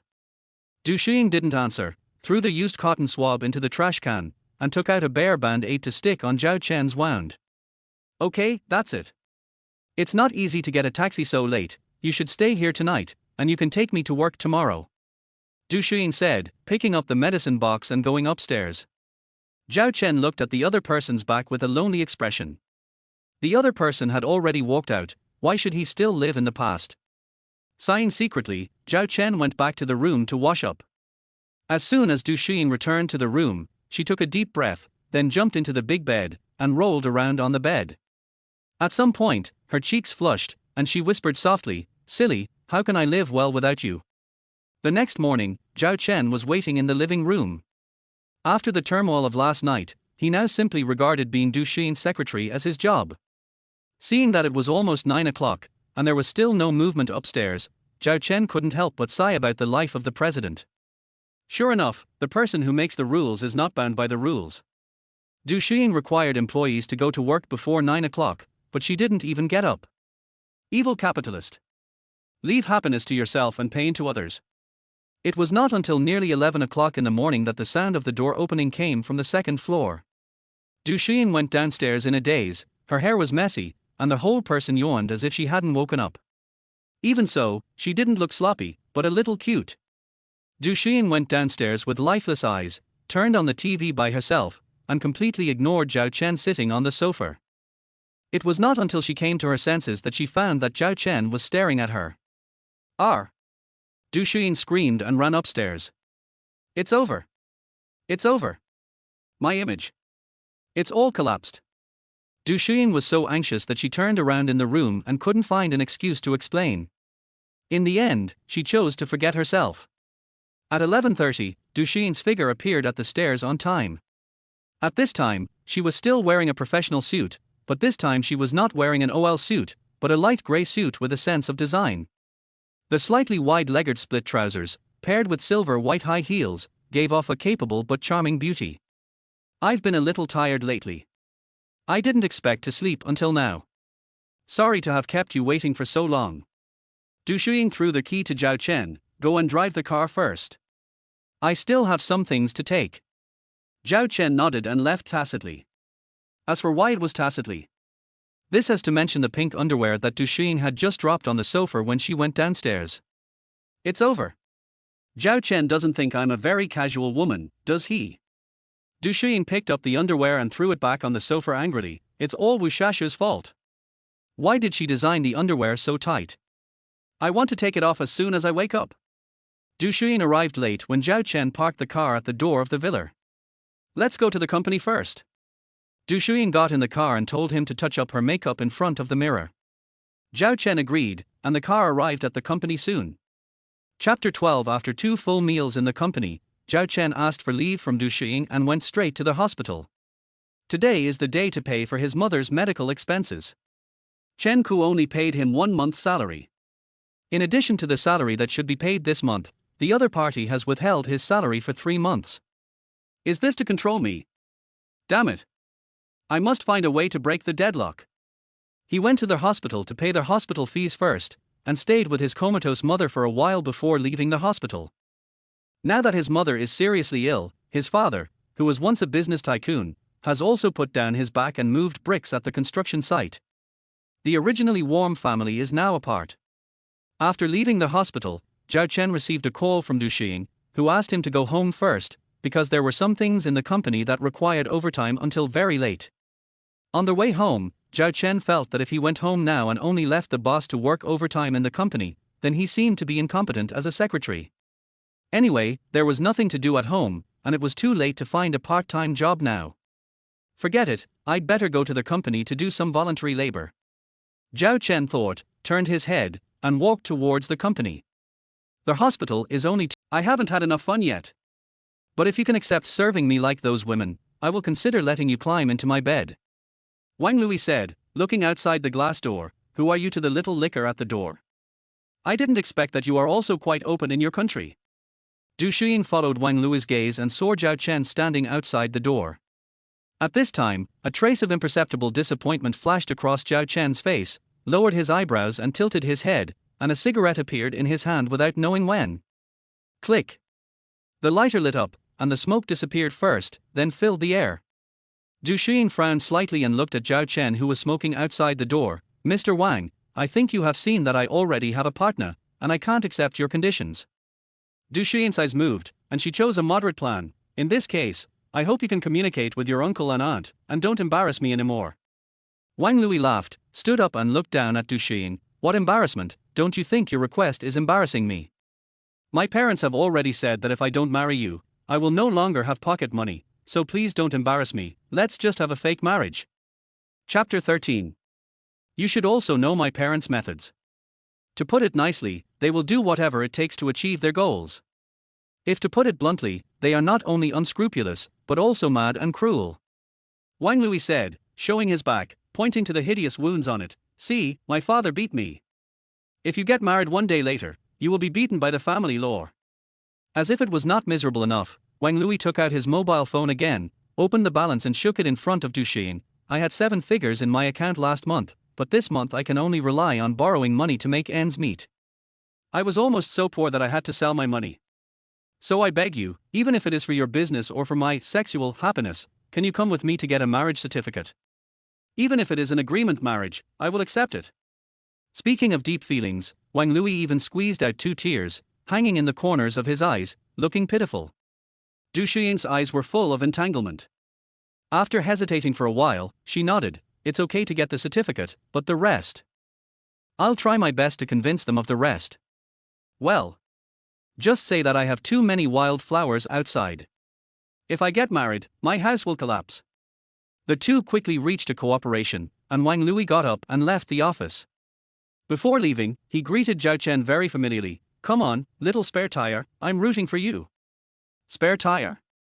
Zhao Chen looked black and watched him leave. He probably can't even be considered a spare tire now, at most a jack used to replace the spare tire. After Wang Lui left, Du Shiying said with an evasive look, "Zhao Chen, why are you here? Aren't you passing by the company and want to make use of the surplus value?" Zhao Chen said, putting out the cigarette butt. Du Shiying didn't like him smoking, but that was only before. Now it seems changed. Du Shiying also noticed Zhao Chen's little thoughts. She struggled with her eyes, but she didn't explain to Zhao Chen in the end. She just said lightly, "Send me home, I'm a little tired." After sending Du Shiying back, Zhao Chen didn't stay overnight. On the one hand, it was because he really needed to change his clothes. If he didn't change them, they would go bad. On the other hand, he felt that staying in the cramped rental house was more suitable for a sore rat like himself. Lying on the cold bed like a coffin lid, Zhao Chen took out his mobile phone. There were several unread messages on it, all from one person. "Jiang Fan, is Lao Zhao asleep? I called a few girls to drink tonight. Are you coming? Jiang Fan, Lao Zhao. Are you stupid from working? There are really girls, all of them are very beautiful. Jiang Fan, okay, I'll be honest. These girls are really top notch. I can't get them. I need you to come. Jiang Fan, brother Zhao. I beg you." Looking at the crazy pop-up window, Zhao Chen couldn't help but laugh. Jiang Fan was his college roommate and the only classmate who was close to him in college, except Du Shiying. After graduation, his family fell into poverty. Jiang Fan not only did not despise him like others, but when his mother was seriously ill and hospitalized and could not pay the medical expenses, he resolutely made a decision to lie in bed for half a month, steal his parents' passbook to pay his mother. Although the starting point was good, the result was not satisfactory. Jiang Fan, who stole the passbook, was caught on the spot by his parents and hung up and beaten for a day and a night. But when Jiang's father and mother knew what Zhao Chen had experienced, they still gave the passbook to Jiang Fan and asked him to pass it to Zhao Chen. So when Jiang Fan gave the passbook to Zhao Chen the next day, Zhao Chen saw Jiang Fan limping. But if it was just like this, Jiang Fan would not have to lie in bed for half a month. So he had more outrageous operations next. Chapter 14. After Zhao Chen paid the medical bills, there was still 500 left in his passbook. Seeing that there was only 500 left, Jiang Fan simply went to the bank to withdraw the 500 and embezzled it. As a result, when he entered the footbath city with 500 yuan in his pocket, ordered a 499 set meal, and hugged the waitress into the private room, he met Jiang's father who was repairing the air conditioner. The result of the matter can be imagined. Later, according to the waitress's oral account, Jiang's father was holding a wrench in his hand at that time. "No, it's boring. I have long since given up the world." Zhao Chen replied to Jiang Fan. Seeing Zhao Chen's reply, the other end immediately called, "Brother Zhao, please, I really like that girl too much. I can't get her without you as my wingman." Zhao Chen still refused. "No, I'm tired enough after working all day, and I have to work for you, what do I want? 50. No. 100. No. Forget it, I'd better go home. Jiang Fan gave up raising the price. Zhao Chen gritted his teeth. 100 is 100, you can only buy me for 2 hours. It's a deal. The transaction between the two was reached in this back and forth. The night was already deep, and Zhao Chen finally arrived at the door of Menghai Bar on his minions. At this time, there were countless minions parked at the door of Menghai. Zhao Chen couldn't help but sigh, sure enough. Riding a bicycle to the bar, save when you should save and spend when you should spend. Under the eyes of the security guard, Zhao Chen parked the shared bicycle and confirmed the return of the bicycle on his mobile phone. Zhao Chen walked into the bar only after confirming twice that the car was really parked. The bar was noisy. Zhao Chen was a little uncomfortable after not being in a bar for several years. Jiang Fan was sitting in the corner. When he saw Zhao Chen coming, he immediately waved to him, "Old Zhao. Here." Zhao Chen walked over and found that there was a row of beauties of all kinds sitting in the booth. Even the most ordinary ones could give him 80 points.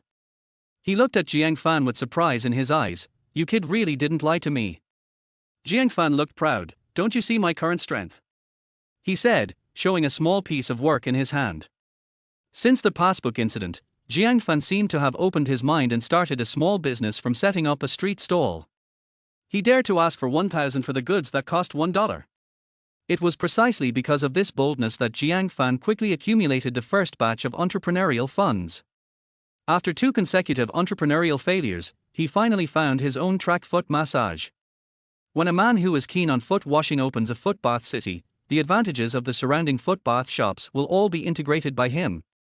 From a small shop that can only accommodate a few people at the beginning to now, Jiang Fan's foot bath shop can already call technician number 28. If Zhao Chen guessed correctly, these girls in the booth should be the broken sisters in Jiang Fan's shop. No wonder they are so beautiful. As Zhao Chen sat down, the atmosphere in the booth gradually became lively, and everyone toasted and started playing small games. But soon, Zhao Chen felt uncomfortable all over. He always felt that someone was staring at him. After a rough glance, he did not find the source of that gaze, so he could only continue to play the game. However, just as he tore the tissue in his sister's mouth with his mouth, he suddenly looked up and met Du Shiying's cold eyes. Chapter 15. So you left in such a hurry just to come to the bar. In the VIP booth on the second floor, Du Shiying crossed her legs, her eyes were cold, and her eyes twitched slightly. "I'm working." Opposite her, Zhao Chen looked ugly and at a loss. Suddenly, he looked up as if he remembered something. "Aren't you also in the bar?" Du Shiying frowned slightly. "I have something to do." Zhao Chen looked at the booth filled with male models, and a trace of sarcasm flashed in his eyes. It would be strange if there was nothing to do with so many male models. "I still have work to do, and I can't let the guests wait too long." Zhao Chen took 2 steps back and prepared to go downstairs. Jiang Fan had received 100 yuan, and it was immoral to stand him up at this time. "How much do you charge per hour?" "I'll pay double." Du Shiying narrowed her eyes and glanced at the male models present as if inadvertently. The meaning in her eyes was very obvious. She thought Zhao Chen's job was to be a male model. Zhao Chen hesitated again, and still did not intend to stay. "It's not a matter of money. That's because there are too many women down there." Du Shiying's words were full of jealousy. "If you want, I can also order a few for you. It's not a matter of how many women there are." Zhao Chen wanted to explain, but found that the more he explained, the worse it got. "So you just like to tear tissues?" Du Shiying said, pulling out a tissue from the table. "If you want to play, I can play with you. If there is anything else you are not satisfied with, you can mention it. Anyway, you must stay upstairs tonight." Zhao Chen had no choice but to stay on the second floor and send a message to Jiang Fan. When Jiang Fan heard that it was Du Shiying, he immediately asked Zhao Chen to die on the second floor, and never implicate innocent people. The atmosphere in the VIP booth was extremely awkward, and everyone was silent. Jiang Nan glanced at the male model in the booth, thinking that these people had no professionalism. The boss was sitting opposite, but they were all playing with their phones. A few minutes later, a bearded man with a happy face walked into the booth. Du Shiying stood up and hugged him warmly. "Boss Xiao, you've made me wait so hard." "Jimei. It's all my fault, that dead man at home. He suspected that I had a mistress outside and insisted that I take out the chat records to show him. Look, he looked through my phone before letting me go out." As soon as the man called Boss Xiao opened his mouth, Zhao Chen understood everything. It felt like these male models were not ordered by Du Shiying for herself, but for Boss Xiao. After their hug, Du Shiying made way. Boss Xiao, this is Zhao Chen, my new secretary. Zhao Chen, this is Boss Xiao Ruhai, our Longxin's largest partner, the boss of Qianqi Group. When Xiao Ruhai saw Zhao Chen, his eyes were slightly shining, and he suddenly felt that male models were not attractive. Secretary Zhao, right? Let's add each other's contact information so that we can communicate about work matters in the future. Xiao Ruhai took out 2 mobile phones very skillfully, opened the WeChat QR code of the spare phone, handed it to Zhao Chen, and looked at Du Shiying. My previous secretary has been taking leave to go to the hospital frequently recently. Shiying, can you lend me Secretary Zhao for a few days? It depends on whether Zhao Chen is willing. Du Shiying's eyes were full of smiles, and she threw their bowl to Zhao Chen. Hearing this, Zhao Chen felt a chill in his heart. As expected, you can't mess with women, and she will take revenge on the spot if there is a grudge. Zhao Chen immediately refused. Thank you for Mr. Xiao's kindness, I still like the working environment of Longshan. But Du Shiying's half-smiley voice continued to ring in his ears. It's okay, Zhao Chen, you can still work in Longshan when you go to Mr. Xiao's place. You can work in Longshan during the day and Qianqi at night. It doesn't affect it. It affects it. Zhao Chen said seriously, I will never take 2 jobs at the same time. That's draining my life. Chapter 16. So, you continue, I want to go home and sleep. Zhao Chen said, and fled immediately. He was really afraid that if he stayed, his innocence would be lost. Passing by Jiang Fan, Zhao Chen chose to ignore him. Who told him not to save him just now? All their way home, Zhao Chen locked the door of the rental house twice in a row. He must be prepared to prevent gays. Who knows if the other party will break in late at night and do something wrong to him.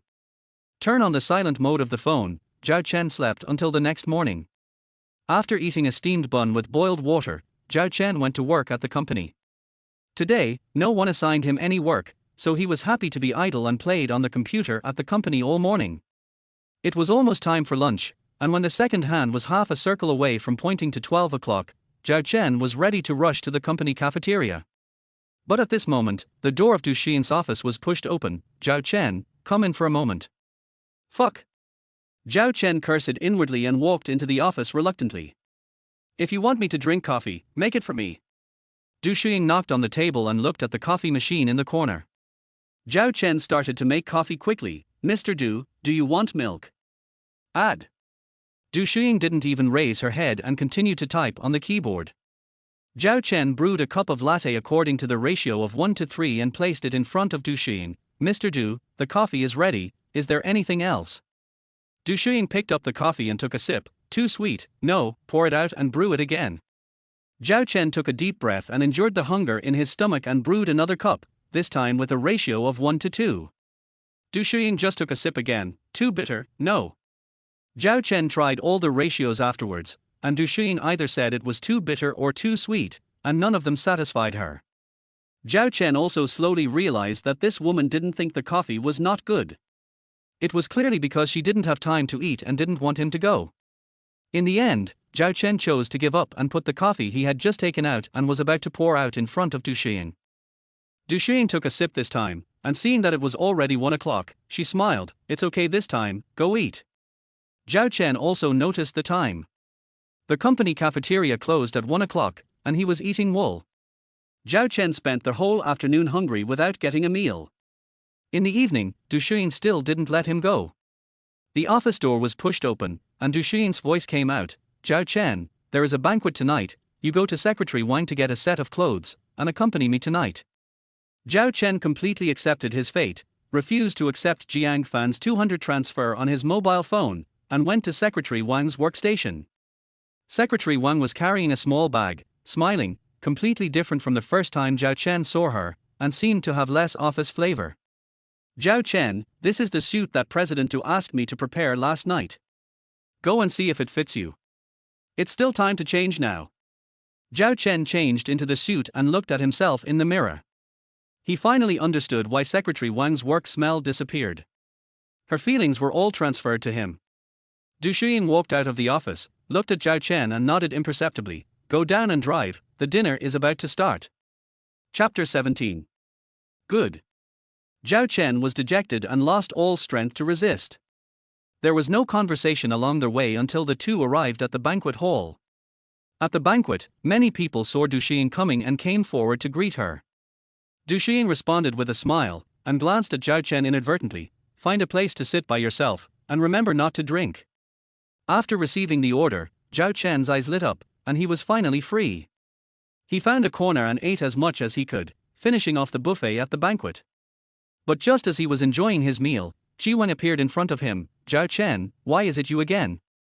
How did you get into a banquet of this level? Being interrupted while eating, Zhao Chen glanced at the other person, too lazy to reply, and continued eating. Being ignored by Zhao Chen, Shiying looked sinister. He stopped a passing waiter and pointed at Zhao Chen. I suspect this guy sneaked in. Get him out now. Upon hearing this, the waiter looked Zhao Chen up and down. He found that Zhao Chen was wearing the latest high-end suit from Spapser, and there was a struggle on his face. On one side is the chairman of the Qi group, and on the other side is a guest who can afford to wear Spapser. He thought it would be better for him not to get involved. The waiter smiled and said, Mr. Qi, I think it must be a misunderstanding. Please wait a moment, I will ask the manager to come and check it out. Soon, the banquet manager Jiang Dacheng hurried over after receiving the report from the waiter. He would never dare to slack off for Shiying, a big customer. Jiang Dacheng arrived and looked at Shiying flatteringly. Mr. Qi, is there anything I can help you with? Shiying pointed at Zhao Chen, who was still eating and drinking, and said, kick this guy out. He doesn't deserve to be here. Upon hearing this, the manager looked at Zhao Chen with his eyes fixed. The more he looked at the man in front of him, the more familiar he looked. He felt like he had seen him somewhere before. Does he look familiar? Shiying patted the manager on the shoulder. His name is Zhao Chen, can you remember him? Zhao Chen. Jiang Dacheng searched for the family with the surname Zhao in his mind. In the whole Jiangcheng, there seems to be only one family with the surname Zhao. Jiang Dacheng was surprised. He is the son of the richest Zhao family. No. He is the former richest man. That's right. Can we kick him out? With his status, it's impossible for him to get an invitation to the banquet. Shiying pointed at Zhao Chen with a sneer. As their hotel manager, Jiang Dacheng naturally understood the meaning of Shiying's words. Before the Zhao family fell into poverty, they had been at odds with the Dadong group, the organizer of this banquet. After the Zhao family fell into poverty, the gap in status made it even more impossible for Zhao Chen to receive an invitation. Mr. Zhao, please go by yourself and save some face for everyone. Jiang Dacheng pointed to the door, signaling Zhao Chen to leave. Zhao Chen still had an indifferent attitude, shook his head and prepared to leave. Anyway, he was full, so instead of staying at the banquet and being targeted by his father's former rival, it would be better to slip away. At least I can have a cigarette outside the door. Having made up his mind, Zhao Chen walked towards the door of the banquet hall under Shiying's mocking gaze. However, at the same time, Du Xiying's cold voice sounded, Zhao Chen, where are you going? Zhao Chen looked back and replied indifferently, I'm full and want to go out for a walk. No. You are not allowed to go anywhere without my order. Du Xiying said, pointing to where he was originally sitting, you sit here tonight, no matter what happens, you are not allowed to leave. Chapter 18. Did you hear that? Okay. Zhao Chen replied weakly and put the cigarette box he was about to take out into his pocket. Du Xiying turned to look at Shiying, her tone even colder. Shiying, I've already told you once, Zhao Chen is my employee, why do you keep provoking me? Shiying, contrary to his usual behavior, stopped flattering Du Xiying and spoke in a restrained tone, provocation. I was just making a reasonable guess. Who would have known that such a poor stray dog could find its master? Especially you, Du Xiying, you don't think I'm afraid of you, do you? Du Xiying looked at Shiying and had some guesses in her mind. Shiying looked her up and down and snorted coldly, humph. Du Xiying, I was just nice to you because I thought you were pretty, but if you think you can control me like this, then you underestimate me too much. Yesterday, our Qi group has reached a cooperation agreement with Dadong. As for the acquisition of Rongda, I will not participate. Shiying's words confirmed Du Xiying's inner guess, and her eyes couldn't help but freeze. Judging from Chase's small moves in the market in recent days, the other party also wants to compete with him for the acquisition of Rongda. This time she came to attend the banquet hosted by Chase in order to reach a cooperation with the other party. As long as the other party gave up this idea, she could give up some of the interests. But Qi Wang's words made her realize that this cooperation was most likely to fail. At the same time, the manager had also called Dadong Group's general manager Wu Sudong, who looked at Qi Wang and Du Shiying, who were confronting each other, and walked forward with a smile. Boss Du. Boss Qi. There's nothing to argue about over such a small matter. Wu Sudong said, glancing at Zhao Chen imperceptibly. Today is our Dadong Group's banquet, everyone please give me some face. Du Shiying nodded, of course I will give Mr. Wu face. Okay. Wu Sudong smiled heartily, and suddenly changed the subject, pointing to Zhao Chen, since you've given me face, then let this Zhao family member get out. Du Shiying struggled internally, but for the sake of the company's interests, she sighed and said, Zhao Chen, wait for me at the door. Zhao Chen was confused. He had just come back and sat down, and now he was asked to leave. With a light sigh, Zhao Chen turned and left. He had long been accustomed to these ridicules and humiliations.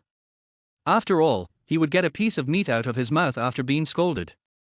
After leaving the hotel, Zhao Chen received a message from Du Shiying, who asked him to walk around the area and transferred 1,000 yuan to him.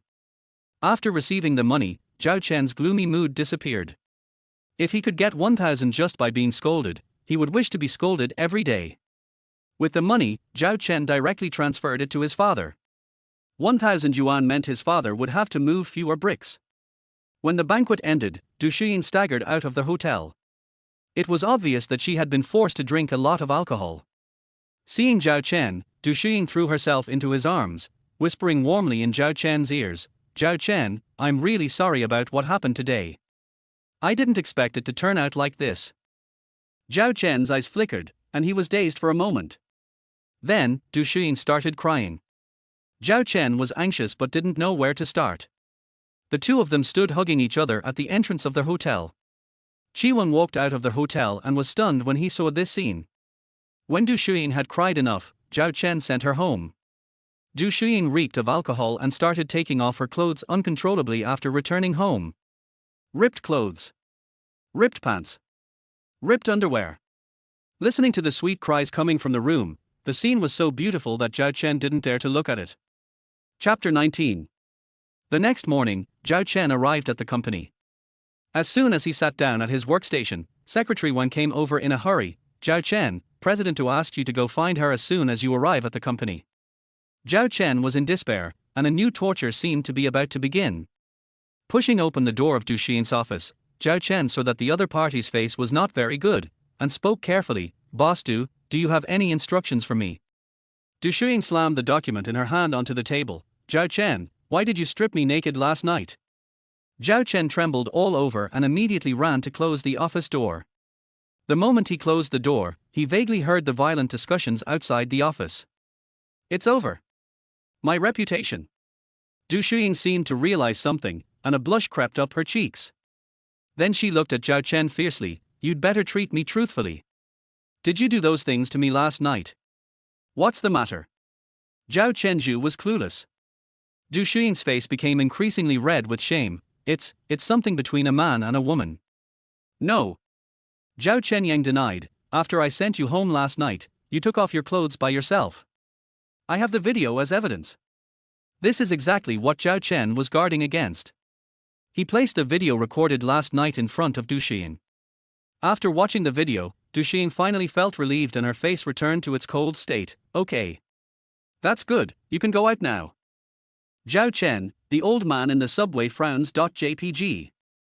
After leaving the office, Secretary Wan stood in front of Zhao Chen's desk holding a document and said, this afternoon, President Du will be receiving a foreign partner. Please help him book a restaurant.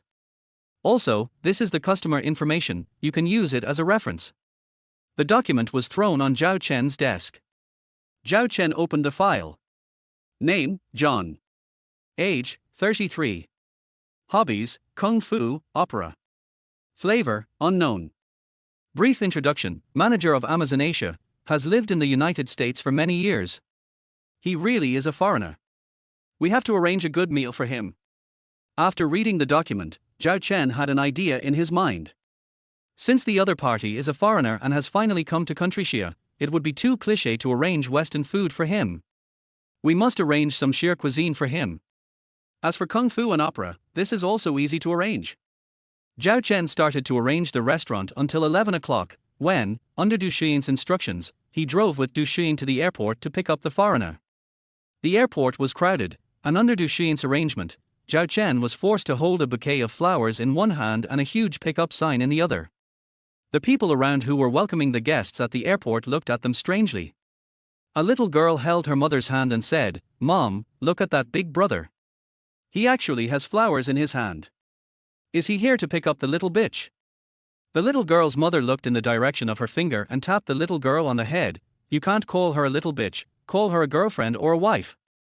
Listening to the conversation between mother and daughter, Du Xiying tried hard not to laugh. Zhao Chen could no longer hold back his laughter and was rolling on the ground. Chapter 20. But soon, the little girl's words made him stop laughing. The little girl pointed at John, who took the bouquet, and smiled in surprise. "Mom, look, Big Brother's wife is a man." The woman shook her head. "Don't talk nonsense, it could be Big Brother's husband." In the car leaving the airport, Du Xiying and John sat in the back seat and communicated in English. Zhao Chen didn't understand, so he just drove seriously. When they arrived at the reserved location, Du Xiying patted Zhao Chen in confusion. "Zhao Chen, why did you book the restaurant in the mall? Will it be a bit noisy here?" According to Du Xiying's idea, even if Zhao Chen did not book the restaurant in a private club or a high-end restaurant, at least it should be a private place. Why in a shopping mall? She is here to discuss cooperation. "Mr. Du, I decided on the restaurant based on Mr. John's preferences. I guarantee he will be satisfied with this meal." Zhao Chen patted his chest and made a promise when he saw Du Xiying's doubts. Du Xiying nodded doubtfully. "Okay, here we are, take us to the restaurant. Have a nice trip." Zhao Chen led the way in front of the two of them with an inviting look on his face. Finally, under the leadership of Zhao Chen, John and Du Xiying were dragged into Heidilyu by two tall receptionists. Du Xiying was confused the whole time and just felt like she was being pushed around. It wasn't until she took the tablet handed over by the waiter that she came to her senses and looked at Zhao Chen angrily. "Is this the restaurant you mentioned?" "No, what do you think, bringing a foreigner to eat hot pot? Zhao Chen, do you want to piss me off to death?" John, who was sitting nearby and looking around, heard what Du Xiying said and spoke in broken Chinese. "Oh Du. To be honest, I quite like the lively environment here. Don't blame this guy." Seeing that John did not show any dissatisfaction, Du Xiying withdrew the look that almost wanted to cut Zhao Chen into pieces. As the dishes were served on the table, Zhao Chen took on the role of seasoning boy. He prepared two sauces for John, one was sesame sauce and the other was hot sauce. When the dishes were served, portions of meat were put into the pot. In an instant, the aroma wafted up, and John showed an unsightly smile on his face. "What kind of food is this? It smells so good." Zhao Chen saw Du Xiying looking at him, so he took out his phone and read the introduction on the browser. "Hot pot is one of the traditional Chinese delicacies. It has always been." John was confused by what he heard, but the aroma made his mouth water. Soon, as the dishes were scooped up, Zhao Chen clapped his hands at the waiter, and a ramen boy came forward. The noodles in the boy's hand were flying, and he drew circles in front of John. John's eyes were full of amazement. "Is this Chinese kung fu?" But this is not the end. The ramen was put into the pot and the face-changing guy came out. John was shocked again. The meal was a great success for both hosts and guests. During the meal, Du Xiying even mentioned the renewal of the contract. John then took the initiative to propose a renewal of the contract with Du Xiying, and even took the initiative to reduce the profit margin by 1 percentage point, which shocked Du Xiying. You know, every time John came to discuss contract renewal, he would either take the opportunity to lower the price or shorten the contract period. Never before have we proactively reduced our profit margins like this time. On their way back, Du Xiying admired Zhao Chen's profile, put her mouth close to his ear, and said with a hooked lip, "You performed so well this time, how do you want me to reward you?" Zhao Chen was stunned by Du Xiying's sudden action, and his mind went blank in an instant. "Any request is okay." "Of course." Du Xiying's eyes became more ambiguous. "Then can you let me go back to work for Manager Chen? I can't stay here for even a moment." Chapter 21. Get lost. Du Xiying put away her ambiguous expression and pushed Zhao Chen away. "I advise you to give up this idea. Glancing at Du Shiying, who had suddenly turned as cold as ice, Zhao Chen spat inwardly, "Bar. Bitch, you don't keep your word." After sending Du Shiying back to the company, Zhao Chen began to slack off for the afternoon. During this time, Secretary Wang seemed to want to say something but hesitated many times. Zhao Chen looked at him strangely but did not say anything. It was not until the end of the get-off workday that Du Shiying called him into the office again. Looking at Du Shiying with a small bruise on her neck, Zhao Chen understood instantly and his face turned black. Secretary Wang thought that he had checked into a hotel with Du Shiying after lunch. "Boss Du, what's the matter that you called me here for?" Zhao Chen was also afraid of Du Shiying, so every time he wanted to torture him, he had to wait until after get-off work to start. Du Shiying flipped through the documents in her hand and glanced at Zhao Chen nonchalantly. "My aunt has something going on at home recently, can you help me clean up tonight?" "Rejected, I'm off work." Zhao Chen was thinking about the 200 transfer that Jiang Fan had just initiated. Du Shiying's tone gradually turned cold. 2,000.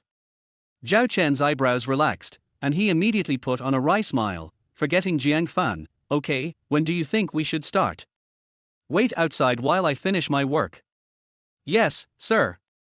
Zhao Chen sat back at his workstation and waited until 9 o'clock. During this time, he pretended to pass by Du Shiying's office inadvertently many times.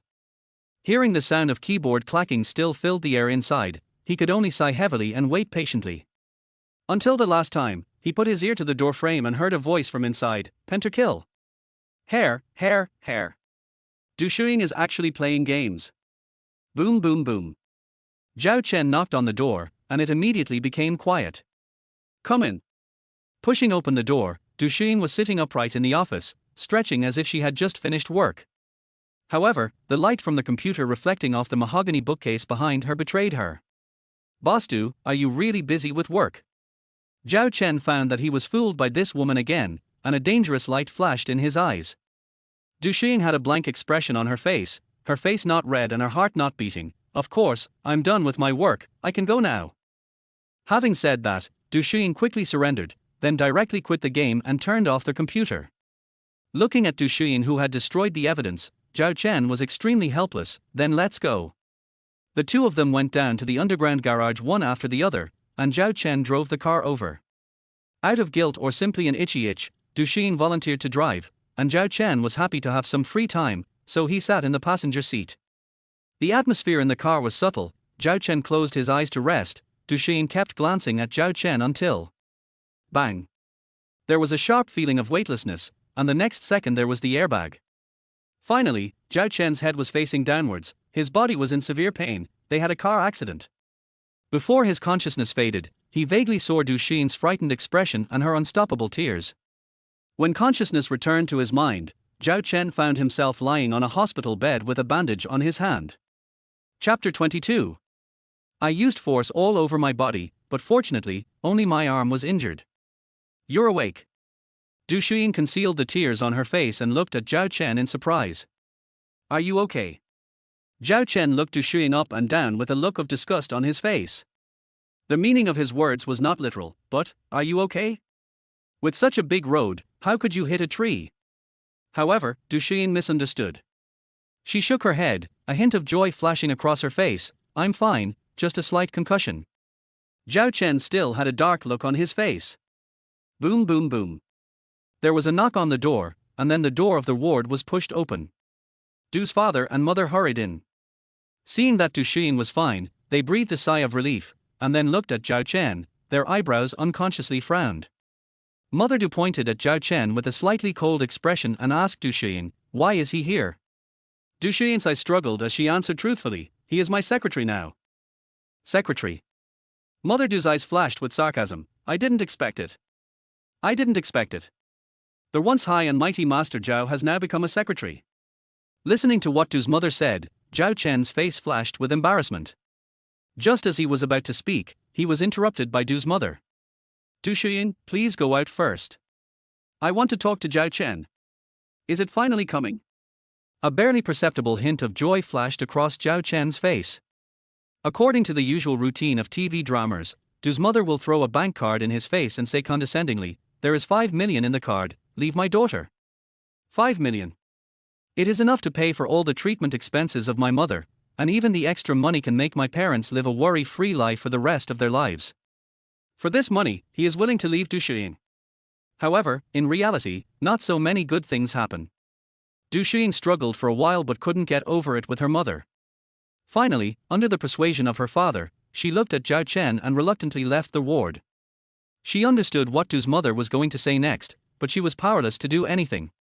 After Du's father and Du Shiying left, Zhao Chen looked at the middle-aged woman in front of him. She was the one who had urged Du Shiying to get married in her office before, Du Shiying's mother, Zhang Chuanxia. The first time Zhao Chen met Zhang Chuanxia was when Du Shiying was in college. At that time, Zhang Chuanxia was just a supermarket shopping guide, and Du Shiying's father Du Mingfa was a taxi driver working the night shift. Because Du Mingfa worked shifts all year round and had an extremely irregular work and rest schedule, coupled with the physical illnesses caused by years of driving a taxi, all his illnesses broke out overnight. He was hospitalized and lost his ability to work. In order to earn enough money for medical expenses, Zhang Chuanxia changed her relaxed 8-hour work schedule from 9 to 5 to a 16-hour work schedule from 5 to 9. In addition to working as a shopping guide in the supermarket, she would work part-time as a helper in the restaurant kitchen before dawn and after get-off work every day. Even though Zhao Chen started to give Du Shiying money at that time, Du Shiying still transferred the money back home. Ms. Zhang Chuanxia, who was always prepared for danger, was always like this. Finally, after get-off work at the hot pot restaurant one day, she fell headfirst into the flower garden. Fortunately, there were pedestrians passing by at the time, and she was sent to the hospital for treatment in time, which saved her life. However, the high cost of medical treatment made this woman extremely devastated. For the past 2 years, she had worked very hard to save 100,000 yuan, but now a serious illness would cost her 800,000 yuan. Then, the little licker, Zhao Chen appeared, severely humiliated Du Shiying in front of Zhang Chuanxia, and forced Du Shiying to be her girlfriend. Back in the ward, Zhang Chuanxia's eyes were full of sarcasm, and a sneer unconsciously appeared at the corners of her mouth. She just stared at Zhao Chen. Zhao Chen felt a chill down his spine. He knew this was the foreplay of the coming storm. As expected, after Zhang Chuanxia had prepared herself for the moment, the mockery in her eyes turned into resentment. Zhao Chen, how dare you approach Du Shiying? Don't you know she's getting married this weekend? Chapter 23. Of course, you have no way of knowing this information at your current level, but I am telling you now that Du Shiying is engaged to the boy from the Wang family. I hope you won't give up on her and become their mistress. Zhang Chuanxia's expression became more and more excited, as if Zhao Chen was really the mistress who destroyed other people's marriages.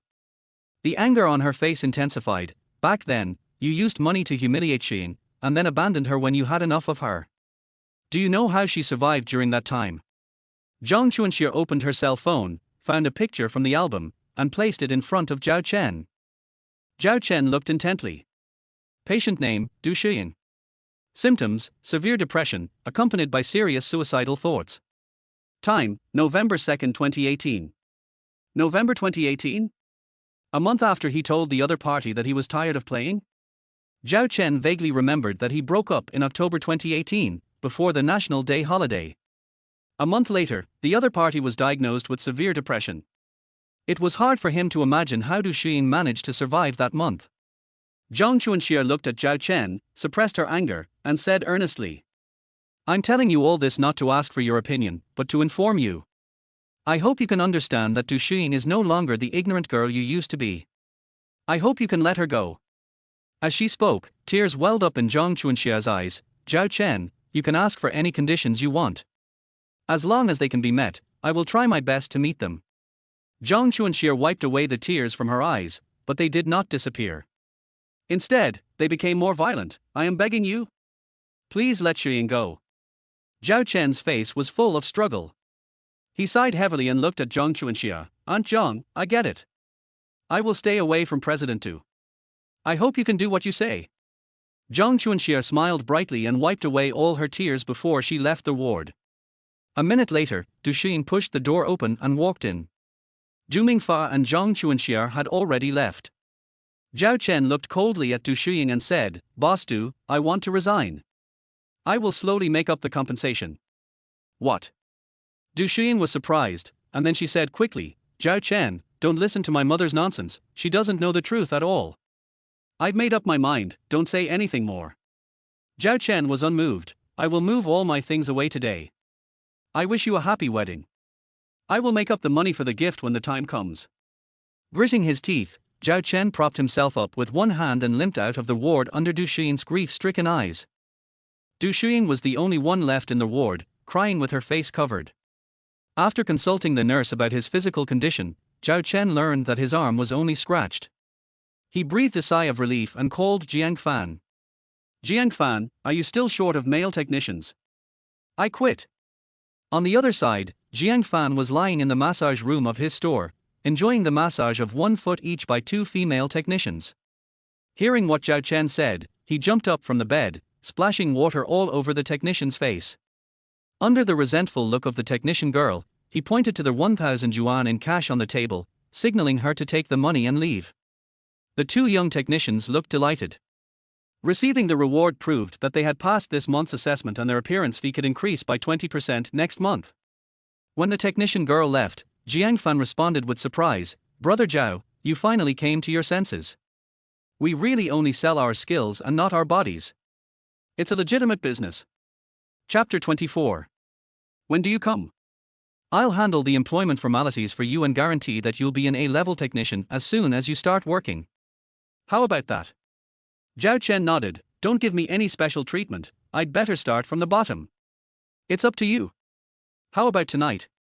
Jiang Fan paused, with a lewd expression on his face. Zhao Chenguan knew what Jiang Fan was thinking from the sound of his voice, and refused outright. I'm busy, I may need to recuperate for a day, so it's a good time to learn some techniques. Okay, tell me when you come. Okay. Beep. After hanging up the phone, Zhao Chen stretched his neck twice and walked towards the rental house. He has to pay last month's rent when he goes back today, so he must talk to the landlady to see if she can give him a few days' grace. Boom boom boom. Inside the rental house, Zhao Chen wiped his body with clean water. When he heard a knock on the door, he answered it, put on some clothes casually, and went to open the door. Outside the door, a beautiful middle-aged young woman was leaning against the door frame, with one hand on the wall and the other holding a bunch of house keys. She had a lady's cigarette in her mouth. Her voluptuous figure and her pretty face, though a little weathered, would make people blush and their hearts beat faster even if they just glance at her for a second. Zhao Chen lowered his head and dared not look directly at the other person, and said weakly, "Landlady, this month's rent may have to be delayed for a few days. Is this okay with you?" A look of surprise flashed across the young woman's face, as if she was very happy that Zhao Chen couldn't pay the rent. It's just right that he can't pay. Young people nowadays just look down on reality. The young woman said as she switched the key to her other hand and gently stroked Zhao Chen's cheek with her free hand. There is an opportunity to avoid detours right in front of you, but you don't know how to cherish it. Do you think young people today are too stupid? Hee hee. Zhao Chen laughed dryly and nodded in response, yes, yes. Young people nowadays are too ignorant. Unexpectedly, the young woman changed the subject, but I think you, my brother, are very sensible about the current situation. Why don't you just obey me? Sister will definitely take good care of you. Forget it, sister. I still want to work harder. Zhao Chen was embarrassed. If you can't hand it in within a week, I will throw all your luggage out. The landlady changed the subject and her expression became more serious. But after she finished saying this, she returned to her previous playful expression and rubbed Zhao Chen's face hard with her fingers. This little face is so tender that water can flow from it. Do you know what I like most about you? The landlady looked at Zhao Chen. Zhao Chen shook his head to indicate that he didn't know and didn't want to know. What I like most is not being able to have you. Finally, amid the landlady's bell-like laughter, Zhao Chen shrank into his turtle shell. This is terrible. He must lock his bedroom at night from now on. The next day, Zhao Chen arrived at the Shinfan foot massage parlor opened by Jiang Fan on time in the evening. As soon as you enter the foot massage parlor, 2 welcoming girls with curvy legs will come forward to greet you. When Zhao Chen saw the 2 people, he immediately remembered that they were the 2 twin sisters in the bar booth last time. Chapter 25. Brother Zhao, you are finally here. The 2 girls smiled when they saw Zhao Chenyang. Their names were Qin Wanxing and Qin Wanyue, although Zhao Chen couldn't tell which one was the elder sister and which one was the younger sister. Here she is. Where's President Jiang? Zhao Chen didn't talk much with the 2 sisters and went straight to the point. Upstairs. Qin Wan pointed to the entrance to the second floor, and Zhao Chen went upstairs and went straight to Jiang Fan's office. Zhao Chen was also involved in the preparation of the footbath city, so he was very clear about the layout of the footbath city. Going all the way to the second floor, before he even opened the door of Jiang Fan's office, Zhao Chen heard Jiang Fan's voice coming from inside. Truly taking advantage of employees in broad daylight. Zhao Chen muttered and kicked the office door open. He must witness this kind of bad thing with his own eyes before he can severely condemn it. However, the office door was kicked open, and Jiang Fan was lying on the boss chair. Behind him, a female technician who looked at least 200 pounds stood behind him, pinching the back of Jiang Fan's neck with both hands. Zhao Chen was surprised and silently closed the office door in the eyes of Jiang Fan, asking for help. It turns out that being a boss can withstand strong pressure. After waiting at the door for a long time, the female technician walked out with her suitcase. Before leaving, she glanced at Zhao Chen with a not-so-bright smile on her face. "Handsome boy, I'm number 18 Yang Yang. If you want a shoulder massage, you can come to me. I guarantee you'll be satisfied." "Okay, definitely next time." Zhao Chen responded with a dry laugh, then quickly slipped into the office and closed the door. In the office, Jiang Fan was lying half dead on the boss chair, with a half smile on his face, staring at the ceiling and doubting his life. It was not until Zhao Chen knocked on the table that he came back to his senses and looked at Zhao Chen with resentment. "Zhao Chen, you are so cruel. Seeing your brother suffer, you have no intention of helping him. Today I will follow you." Jiang Fan was halfway through his words when he was interrupted by Zhao Chen. "Don't waste time, it will be time to go to work soon, please show me the massage process. My landlady only gave me 1 week. If I don't collect the rent within 1 week, you know the consequences." Jiang Fan showed an expression of deep disgust on his face, and slapped the table heavily. "Damn it. There are such unscrupulous landlords in the world. Zhao Chen, from now on you live in my house and I live in your rental house. I must punish such a sinful landlord. Just forget it." Zhao Chen glanced at Jiang Fan's dark circles under his eyes. "Looking at your kidney deficiency, I don't think you'll last until the ambulance arrives. It hurts. It hurts so much." As the emperor Jiang Fan shed tears of remorse. "It's too late, hurry up, don't waste time." "Okay." Jiang Fan took out a grade table from his office drawer. "Here are the prices corresponding to the technicians of each grade. Take a look." Zhao Chen took the level table and started looking at it. Among them, the fee for a level D technician is 80 yuan per hour. The C-level technician charges 100 yuan per hour, and so on. To order an A-level technician, it costs 140 yuan per hour. But above Class A, there are also Class S technicians. For example, S-level technicians require at least 200 yuan per hour, and the price will change depending on how popular they are with customers. For example, for the twin sisters, it would cost at least 500 yuan per hour to order a massage from them. Chapter 26. Every month, the massage parlor will assess the technician's skills. The assessment results are divided into 3 levels: downgrade, maintain, and upgrade. As for S-level technicians, they will no longer be downgraded.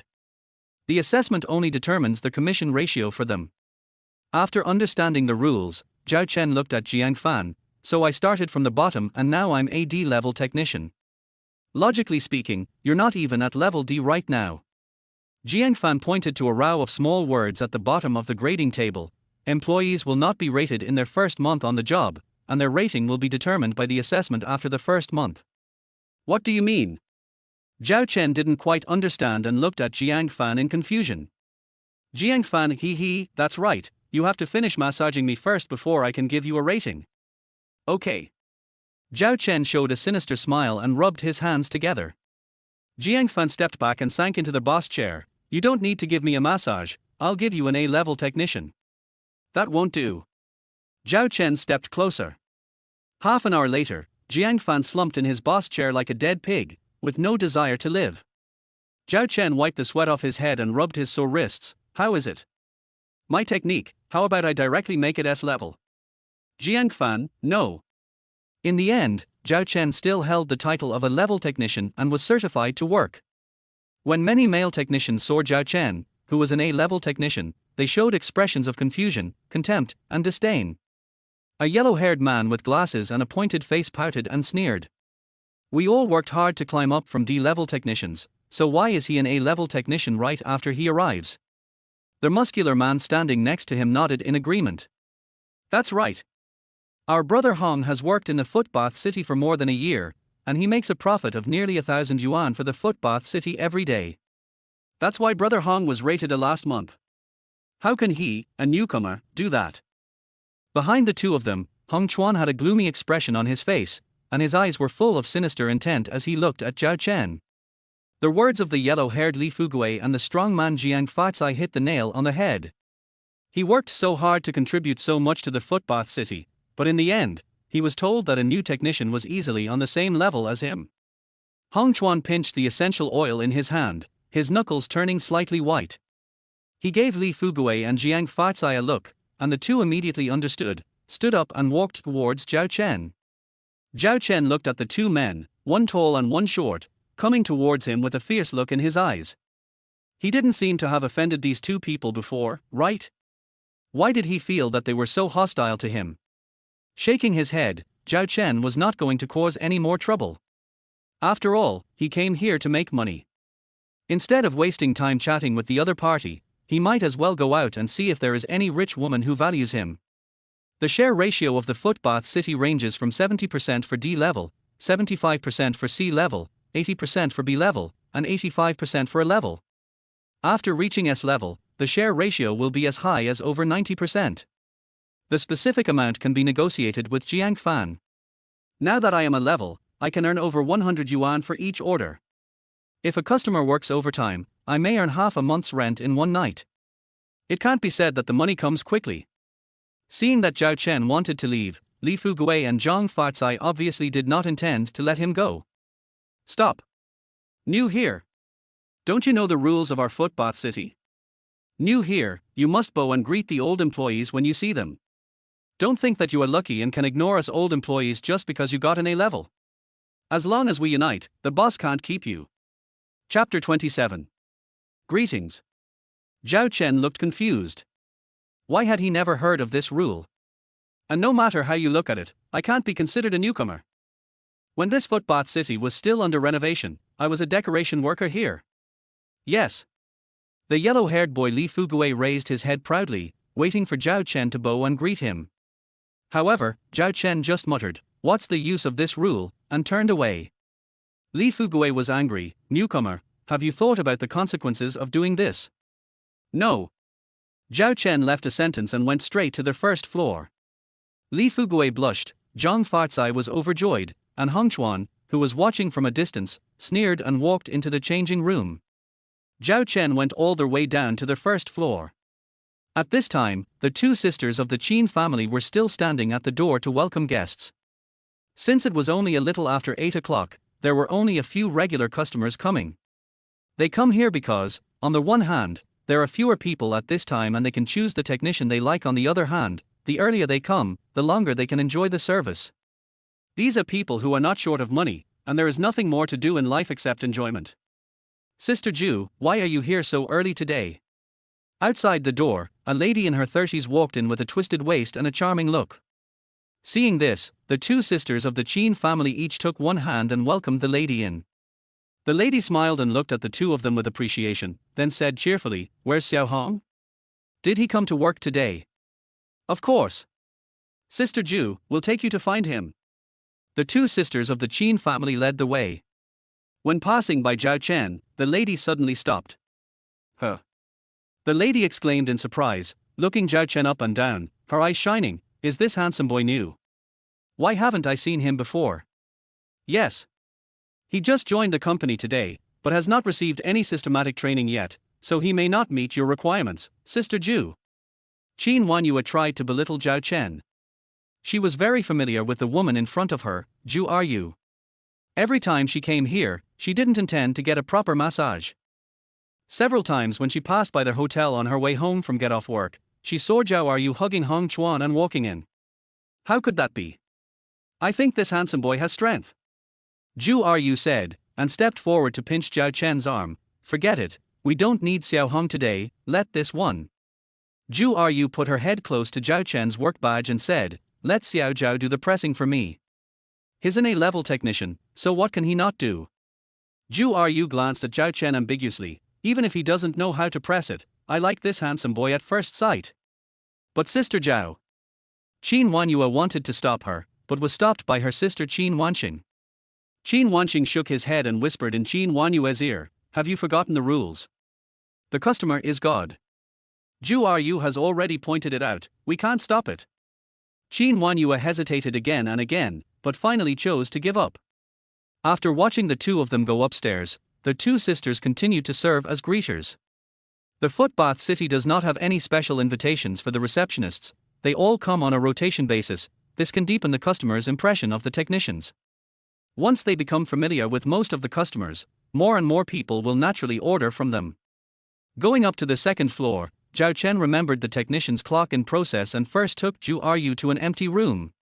Then he asked the other party what service she wanted, and then took the card handed to her to the front desk to swipe the card. Chapter 28. All their way down to the first floor, the two sisters of the Qin family saw Zhao Chen and immediately stepped forward to remind him, Zhao Chen, you must not agree to Sister Zhu's request after get off work, otherwise. What else? Zhao Chen understood the meaning of the two girls' words and teased them with a smile, otherwise, I can't go out with you to drink and have fun.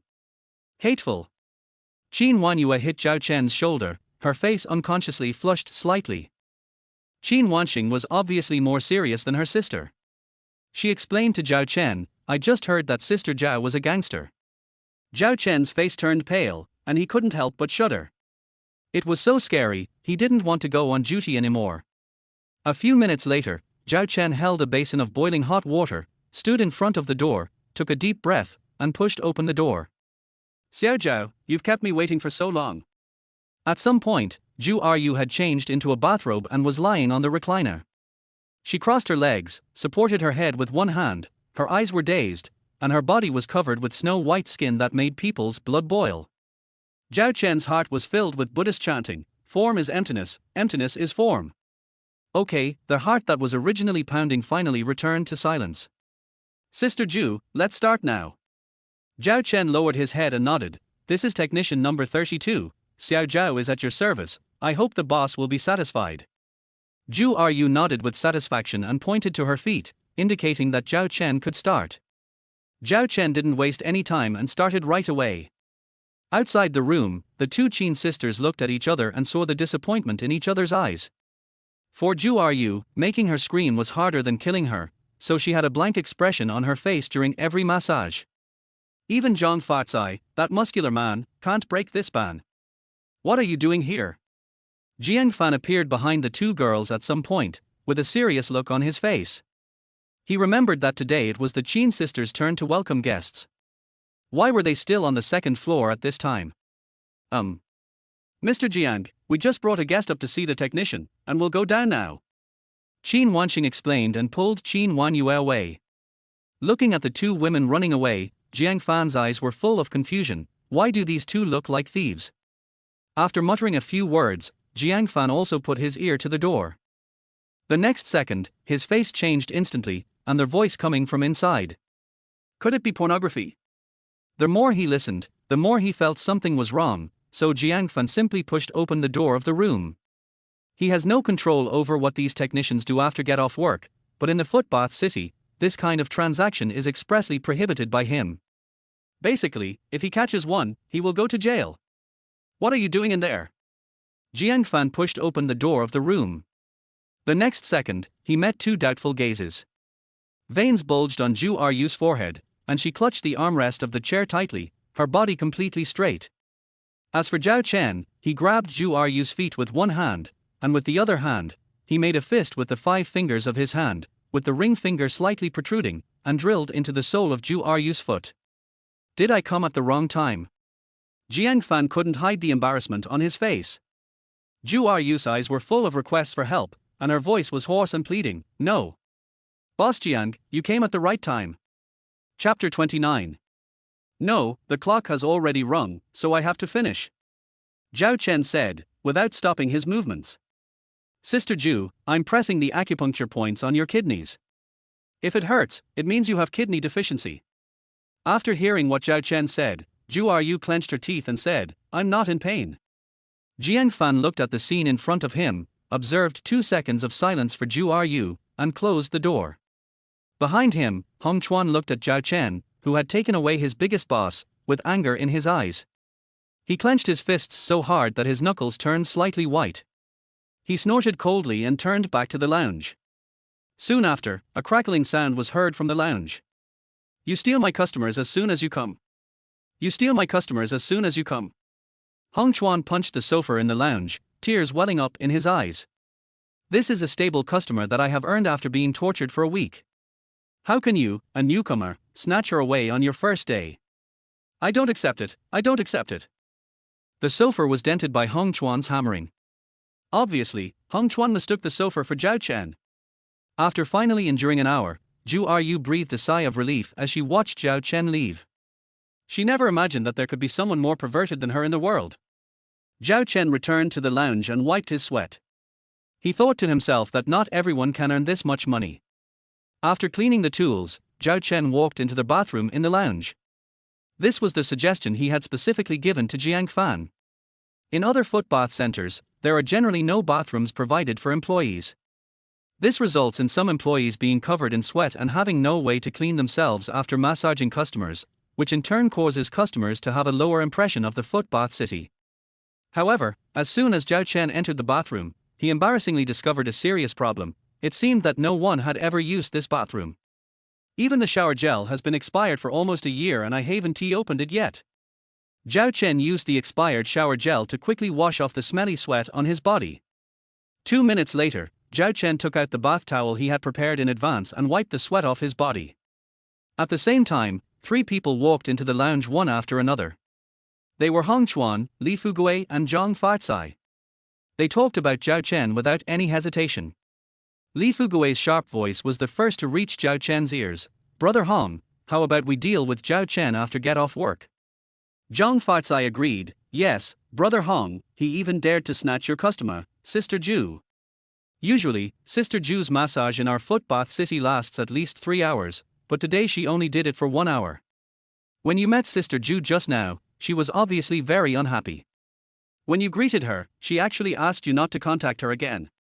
It must be that the new guy didn't serve Sister Zhu well. She doesn't want to come to our foot bath city anymore. Pushing the bathroom door open a crack, Zhao Chen saw Hong Chuan's increasingly gloomy face. Hong Chuan kicked fiercely, and the wooden barrel that Zhao Chen had placed on the ground before taking a bath was kicked over, and the clear water in it splashed all over the lounge floor. "No. I have to let that new kid know that not everyone can steal my customers. Wait for me to make a phone call, and I'll ask Brother Yu to give this kid a good beating."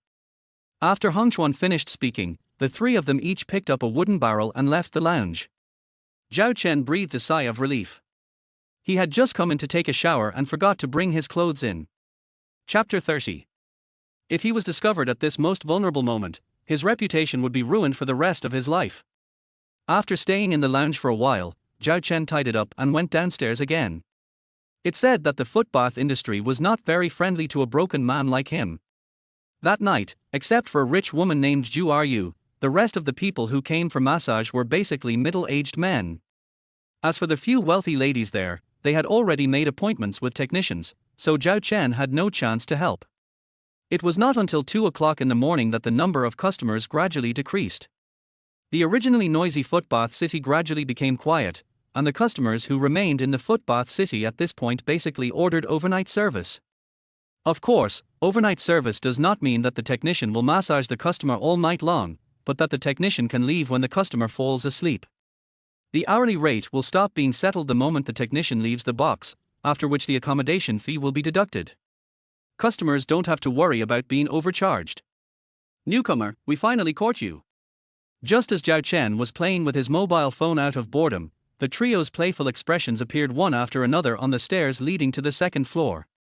Hong Chuan walked in front of the other 2 and glanced at Zhao Chen with contempt. "You caused me to lose an old customer. How are you going to compensate me for this?" Seeing this, Li Fugui and Zhang Farzai, who were following behind Hong Chuan, surrounded Zhao Chen. The 3 of them seemed to be ready to let Zhao Chen go without an explanation. "Compensation?" Zhao Chen chuckled. "Why should I compensate you?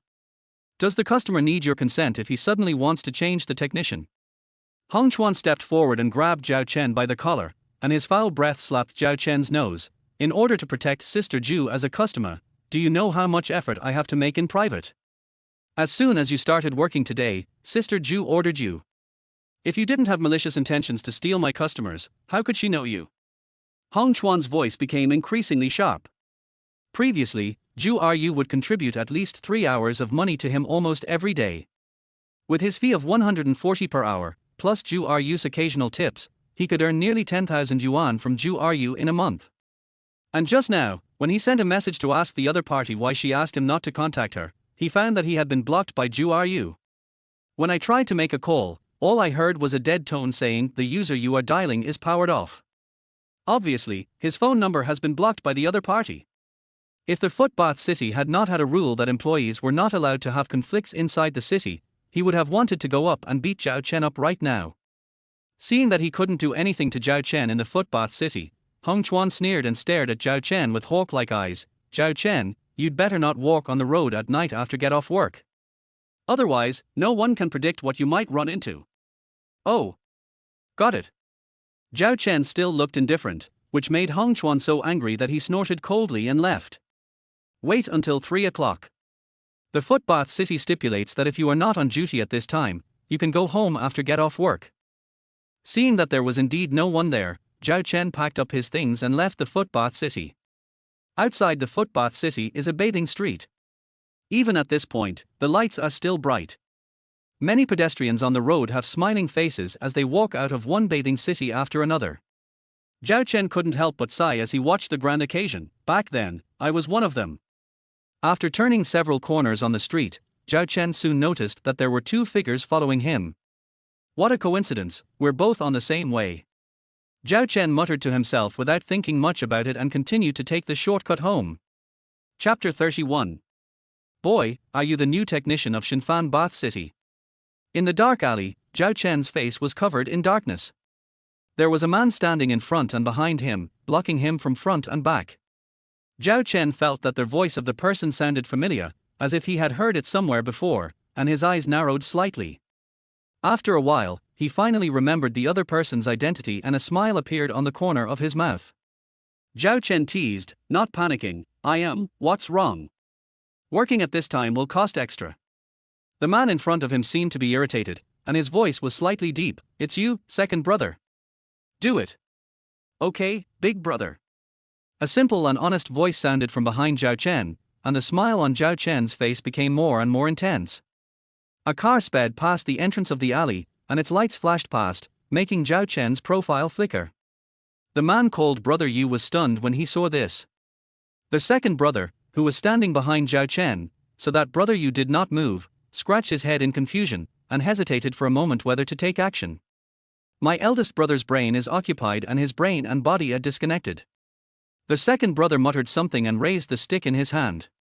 Since the eldest brother didn't take action, it was a good opportunity for him to show off himself. He had to teach this kid in front of him, whom he didn't know, a lesson. You little jerk, take this stick from your uncle. The second brother swung the wooden stick down heavily, and the sound of it breaking through the air was heard. The next moment, the solid feeling of touching the flesh made the second brother happy. He hit the target. However, when the second brother opened his eyes, he was at a loss as to what to do when his elder brother screamed, Big! Big brother! The second brother hurriedly dropped the stick and rushed forward to support Brother Yu, who was shot in the head. Fortunately, Brother Yu only stumbled 2 steps, and then he knelt on the ground with a plop. Brother Zhao, I finally found you. Where have you been all these years? It's been so hard for us brothers to find you. When the second brother heard the words, Brother Zhao, he turned around in a hurry. The next second, seeing Zhao Chen's thin face, the second man, who was 1.9 meters tall and weighed over 250 pounds, also knelt down with a plop. Brother Zhao, we all thought you were dead. With his legs held by 2 tearful men, Zhao Chen felt a little helpless. These days, there are acquaintances everywhere. He wanted to push the 2 away, but they didn't move at all. Zhao Chen rewarded them with a slap on the head and said in a cold tone, all right, get up. Upon hearing this, the 2 looked at each other, saw the fear in each other's eyes, and hurriedly stood up. Brother Zhao, where have you been all these years? We haven't been able to find you since that incident. Brother Yu wiped the tears from the corners of his eyes and smiled awkwardly. If anyone saw Brother Yu's appearance at this moment, they would think they were dazzled. In the footpath street, who doesn't he know the name of Brother Yu Wenlong? Throughout the street, whenever there is a customer who runs away without paying, the owner of the footbath center will call the two brothers to take action. The two brothers do not charge for their services and simply punish evil and encourage good. Therefore, all the bosses and employees in the footbath street are very friendly to the two brothers, and if they encounter any injustice, they will call on the two brothers to come forward to solve it. Zhao Chen's eyes darkened when he saw the two asking about what happened in the past. He didn't know how to explain his guilt towards them. In the end, he could only sigh and remain silent. It's nothing, it's all in the past. Seeing this, the two brothers said no more. Chapter 32. Yu Wenlong suggested, Brother Zhao, we haven't gotten together for a long time, how about going for a walk? The second oldest, Yu Wenhu, nodded vigorously, yes, Brother Zhao. Seeing this, Zhao Chen smiled and nodded without being pretentious. Near morning, Chubro's barbecue restaurant. The Yu brothers were so drunk that their eyes were blurry, but they were still talking nonsense. Yu Wenlong shook his head, his tongue curled together. Brother Zhao, let me tell you, we haven't seen each other for so many years, this time I must fight with you. Today, a kid actually told us that you, Brother Zhao, stole his customers, and asked us to teach you a lesson. How could Brother Zhao be that kind of person? Just wait, I will beat that kid up tomorrow. How dare he slander Brother Zhao? Yu Wenhu explained clearly why they came to find Zhao Chen today. Zhao Chen sat opposite the two brothers and finally understood why they came to him. He supported his head with one hand and a plan slowly emerged in his mind. They drank until 8 in the morning before the three of them left the barbecue restaurant. The owner of the barbecue restaurant sighed heavily when he saw that they were finally satisfied with their meal and drink. I put up a sign saying, closed today, on the door, didn't clean up the table, closed the door and went to sleep. The next evening, Zhao Chen was awakened by the bedside alarm clock. He turned over and climbed out of the bed. He set the alarm for 5:30, and the normal working hours of the footbath city as 7 o'clock. Logically speaking, the rental house where he lived was only a 10-minute walk from Shinfan footbath city, so he had enough time to get up at 6:30. But he still had something to deal with today, which was the items left at Du Xiying's company. Last time, because he left his job in a hurry, he didn't have time to retrieve his things, including his wallet. There was no currency in it, but his ID card was still in it. After asking for an hour's leave from Jiangfan, Zhao Chen arrived at Longshan at the time when Longshan Group was getting off work. He sat for a while across from Longshan Street until it got dark and no one came in or out of the group. Zhao Chen looked at Du Xiying's office on the top floor. There was no light on inside. I should still be able to sneak in. Zhao Chen muttered to himself, and approached the group in the cover of night, looking hurried. When the security guard at the gate saw that Zhao Chen's facial recognition was successful, he looked anxious again and guessed that Zhao Chen must be an employee who had left something at the company. Without asking too many questions, he smiled and watched Zhao Chen walk into the elevator. The elevator went up all the way and arrived at the top floor of the company. At this time, all the lights on the top floor had been turned off and it was extremely quiet. Turning on the flashlight on his cell phone, Zhao Chen went straight to his workstation. Seeing that his workstation was still the same as when he left and had not been cleaned, Zhao Chen breathed a sigh of relief. Zhao Chen found an unused cardboard box in the corner and packed all the property he left at the company into it. No matter whether it is useful or not, since you brought it yourself, you must take it away even if it is a used toothpick. This is a black-hearted company that has ripped off 3 months' salary from me. It needs to go bankrupt immediately. Zhao Chen muttered to himself as he picked up the cardboard box. The next second, Zhao Chen, who turned around and was about to leave, bumped into the person behind him. The cardboard box fell to the ground, and all kinds of strange objects were scattered all over the floor. The most conspicuous of them were 3 boxes of condoms.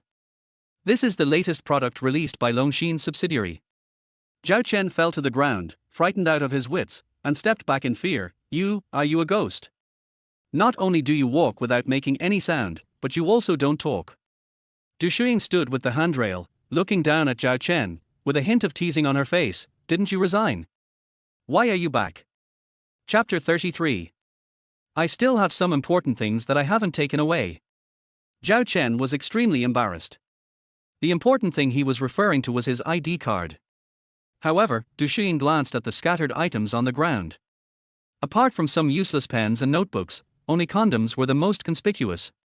She leaned over and faced Zhao Chen, her warm breath hitting Zhao Chen's nose. Is the condom so important? As she spoke, she reached out and pinched Zhao Chen's chin. Which woman likes this kind of condom? No. No, isn't this just to be prepared? Zhao Chen's eyes wandered, and he crawled back 2 steps in panic, but soon he realized that this statement was inappropriate, and explained, when others are in urgent need, I can sell it at a high price. Shiying stood up, her face returning to her usual cold expression. Zhao Chen, your resignation procedures have not yet been approved by the HR department. As long as you can rejoin the company, I will ask Chen Ku to pay you the salary I owe you. Forget it, I don't need money. Zhao Chen insisted on his actions, lowered his head and quickly packed up his things. After stuffing them back into the cardboard box, he left as if escaping. After he left, Shiying smiled as she picked up Zhao Chen's ID card from the ground in the corner, muttering, You're still so careless that you can even lose your ID card. Looking at the words Xinfan Footbath City on the work badge, Shiying's mouth curled up. Great, it seems that he has become a technician, and an A level 1 at that. How can I miss it? On the other side, after leaving Longshan, Zhao Chen went straight to the Footbath City. It's almost 8 o'clock now, and the number of customers will soon increase. If I can't get together 1,500 yuan for rent within a month, the colorful condoms will probably come in handy. Thinking of the appearance of the young tenant next door again, Zhao Chen couldn't help but tremble, and his steps became faster. At this time, in the men's locker room of Xinfan Footbath City, several male technicians were sitting together. Li Fugui stood in the crowd, describing yesterday's events with great excitement. Let me tell you, didn't the new guy steal Brother Hong's clients yesterday? The other male technicians nodded. They had heard about this last night. It was said that when Sister Ju left, she told Brother Hong that he needed to contact her in the future. It was obvious that she was extremely disappointed with the Footbath City. Then do you know why the newcomer didn't come to work today? Li Fugui obviously didn't intend to speak directly and whet everyone's appetite.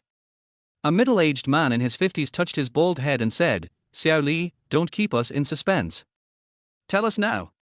We changed shifts yesterday and didn't know about this. Li Fugui had a proud expression on his face. Then, guess how he found it? Brother Hong called Brother Yu.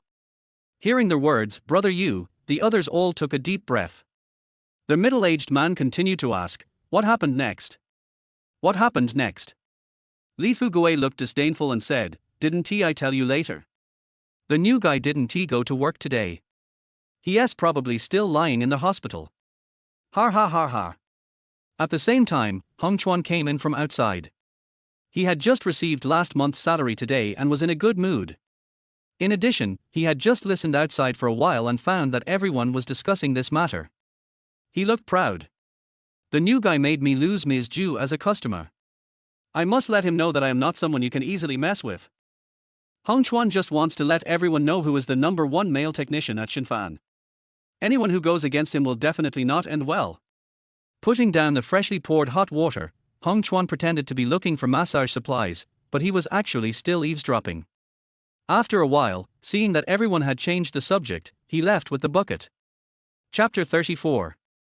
Zhao Chen arrived late not long after Hong Chuan went on the clock. As soon as he entered the lounge, he heard several people laughing wildly. But when the people in the lounge saw him, the laughter stopped, and then there was Li Fugui's panicked and stuttering voice. You're new here, how come you're still here? You're not. What's wrong with me? Zhao Chen raised his eyebrows and pretended to be puzzled. Why can't I come to work? Li Fugui was speechless for a moment. Zhang Farzai stood up and glared at Zhao Chen. You stole Brother Hong's client yesterday, and you still have the nerve to come to work. New here, I think you are really shameless. Yes. You are so shameless. Maybe Brother Yu was not free last night. Just wait, Brother Yu will definitely come to trouble you today. Li Fugui also reacted. Normally, when Yu Wenlong heard the news, he promised to help solve the problem that day. As for the fact that Zhao Chen can still come to work now, it is probably because Yu Wenlong was delayed by other things last night. Zhao Chen was too lazy to explain to them. He changed into a technician's uniform and left the lounge. These people don't think about how to make money all day long. They just engage in intrigue and exclude newcomers. It makes as if customers come to the footbath city just for them, a classic example of using the platform as an on-site capability. Going down to the first floor, Zhao Chen didn't recognize today's receptionists, but they were also two beautiful ladies. At this time, the flow of people gradually increased, and Zhao Chen stood at the front desk, chatting with the cashier Zhang Xia. Although according to the customer flow of the footbath city, even if he stayed upstairs, he might still be assigned to a customer later. But how can being chosen be as good as choosing yourself? One by one, customers entered the footbath city and passed by Zhao Chen. Finally, a female boss and a group of sisters walked into the footbath city. When Zhang Xia was explaining the technician level and price to the middle-aged woman, the other party waved her hand and pointed at Zhao Chen. No need to choose, I think this handsome boy is quite suitable. What about the other technicians? Zhang Xia asked. The female boss waved her hand and turned to look at the sisters behind her. Girls, please choose whatever you want. I'm happy today. I'll pay for everyone's consumption. The girls cheered, and the female boss glanced at Zhao Chen's figure and nodded with satisfaction. As for this handsome boy, you can book a room for me first. When Zhao Chen heard the word overnight, his eyes lit up. Someone finally saw through his pretense of being strong. Tears welled up in his eyes. Boss, please follow me. Under the guidance of Zhao Chen, the female boss followed him up to the second floor. The male technicians in the lounge on the second floor poked their heads out when they heard the footsteps of guests coming upstairs. When Li Fugui saw Zhao Chen coming downstairs again to snatch away customers, he immediately lost his temper. Although the footbath city has no regulations prohibiting waiting for customers on the first floor, they are used to it and naturally sneer at such behavior. After Zhao Chen sent the female boss into the room, he came to the lounge to get the bucket. The group of technicians surrounded Zhao Chen.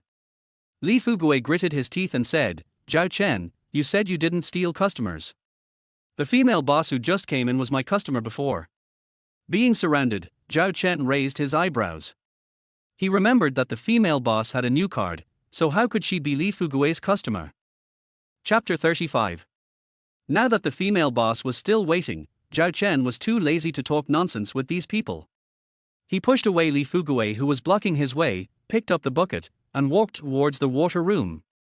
You are not allowed to use violence in the footbath city. This is the bottom line of the rules of the footbath city.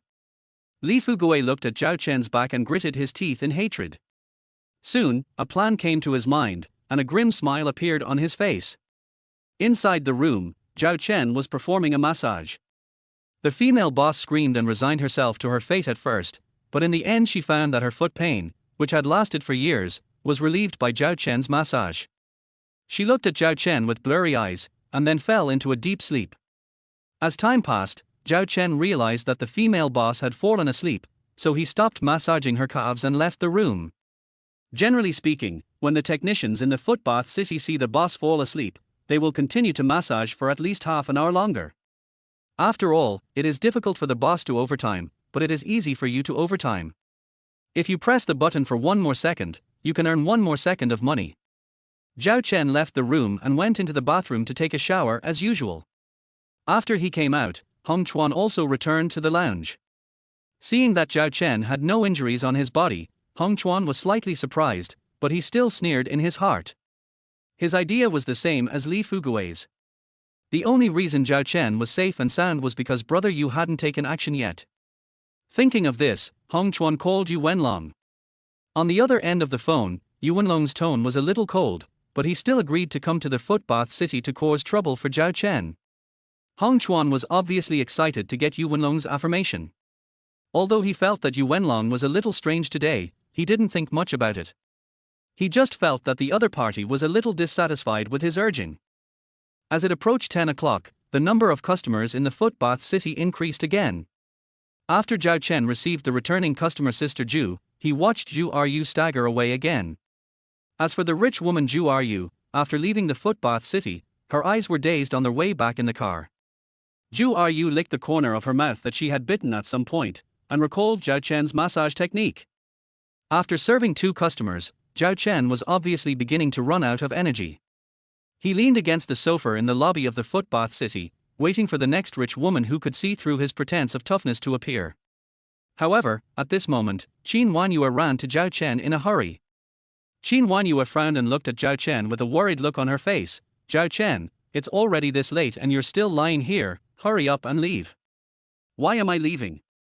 Zhao Chen looked confused and raised his head in confusion. "Isn't it only 10 o'clock? I remember that the footbath city stipulates that the closing time is 2 o'clock. I just heard that Hongchuan asked Brother Yu to come to the footbath city. He came to find you," Qin Huanyue said, pulling Zhao Chen's arm.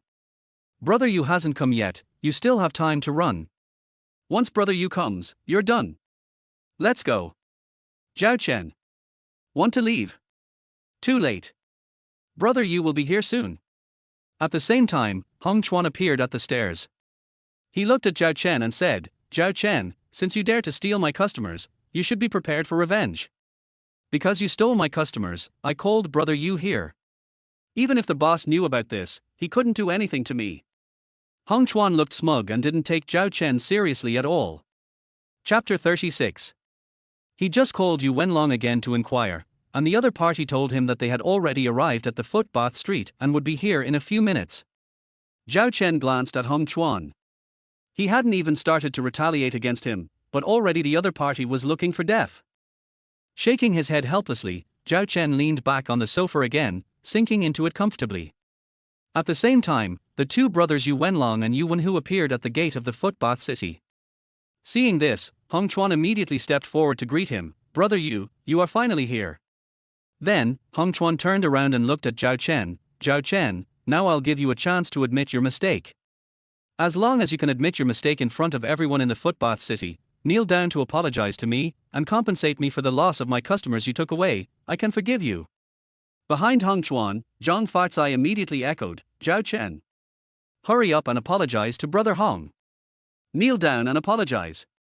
Seeing that Zhao Chen still looked indifferent, Qin Huanyue's face was filled with worry. Although Zhao Chen is the boss's friend, in the footbath street, even Jiang Fan dare not ignore Brother Yu's face. Besides, Brother Yu is famous and he doesn't give face to anyone. Previously, the largest footbath city on the footbath street was the Big Bucket Footbath. Even though their boss showed up, Yu Wenlong still beat up the other party's employees in front of them. Moreover, the boss of the Big Bucket not only did not pursue the matter, he even apologized to Brother Yu.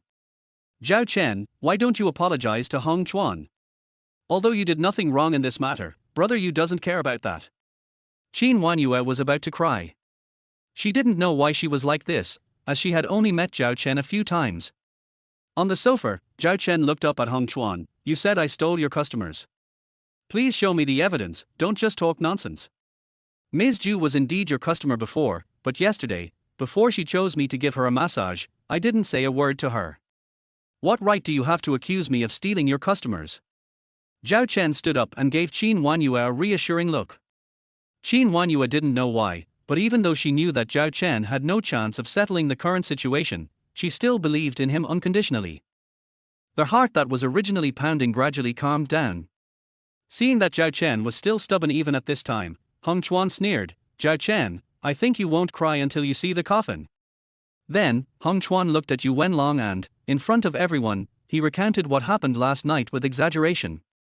Yu Wenlong's brows furrowed further, of course not because he believed Hong Chuan's words, but because he simply didn't believe them at all.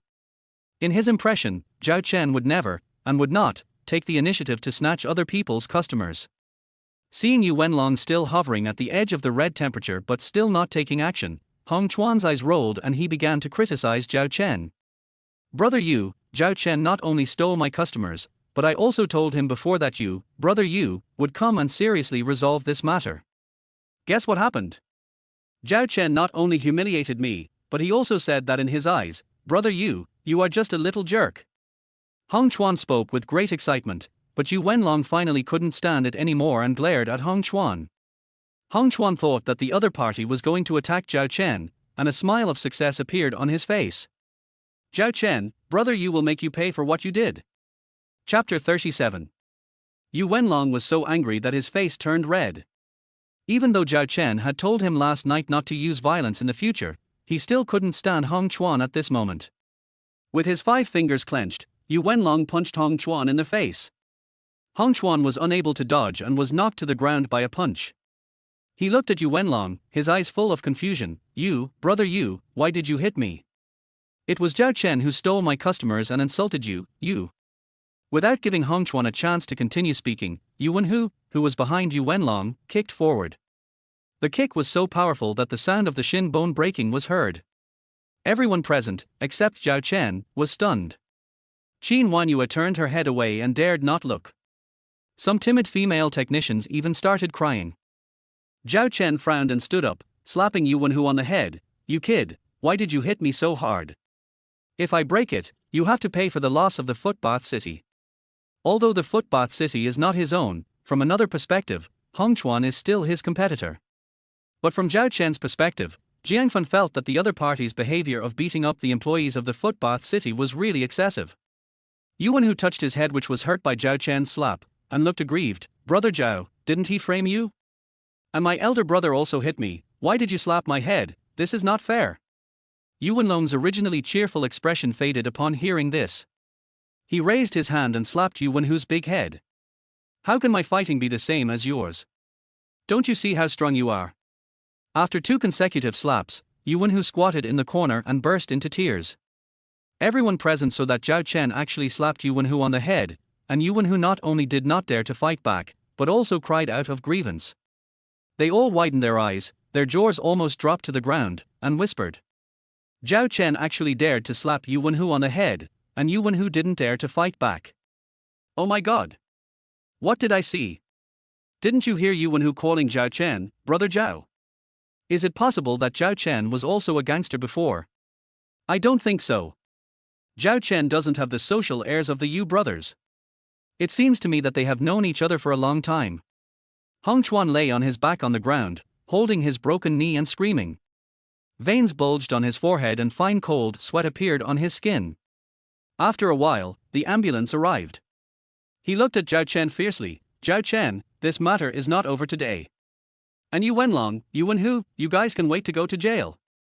After Zhao Chen made these harsh remarks, he was taken away by an ambulance. Yu Wenlong looked at the ambulance going away and vomited the fragrance. Seeing that nothing happened, Zhao Chen asked the onlookers to disperse, and the Yu brothers left soon after.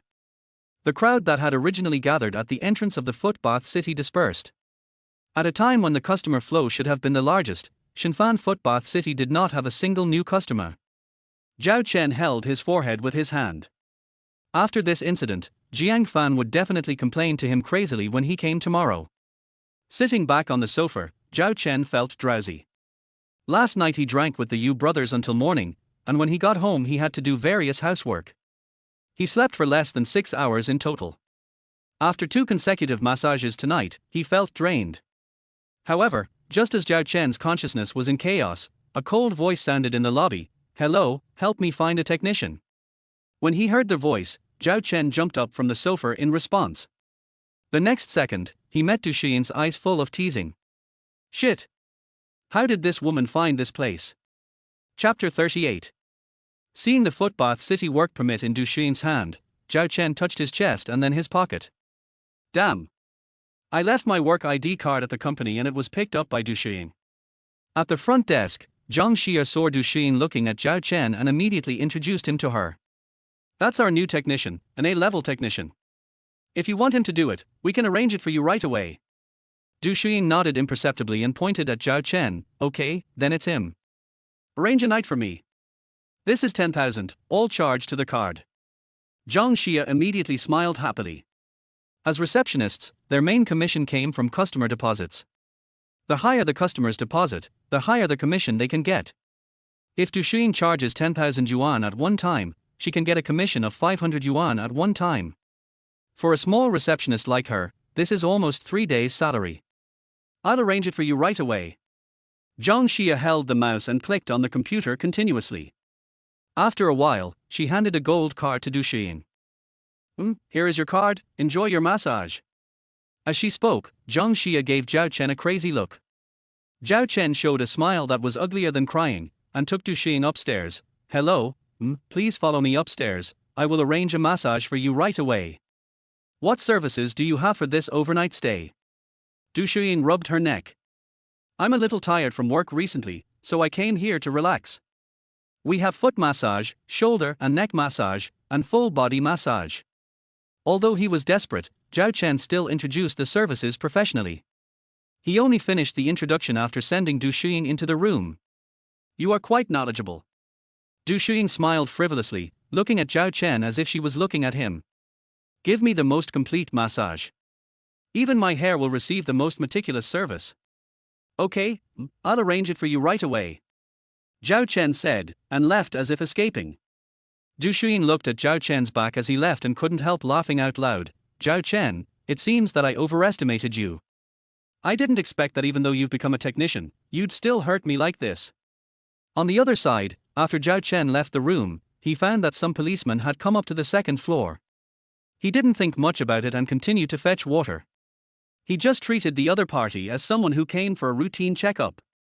However, not long after, when the hot water was only halfway through, Zhao Chen discovered that something was wrong. Why did the police officer mention my name so many times? Zhao Chen poked his head out in confusion and saw the middle-aged woman he had massaged at the beginning gesticulating wildly in front of him. Zhao Chen's mind was full of question marks. When the middle-aged woman saw Zhao Chen, she immediately pointed her finger at him with a ferocious expression on her face, as if she wanted to eat Zhao Chen alive. Comrade police officer. It was him. He stole my things. There was more than 30,000 yuan in cash in my bag, as well as some gold and silver jewelry. He stole them all.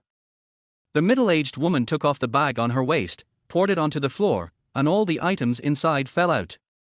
There was nothing there except some documents. Seeing this, the two policemen nodded, indicating that they understood the situation. An older policeman walked up to Zhao Chen and asked, "Sir, that lady said all the valuables in her bag were stolen.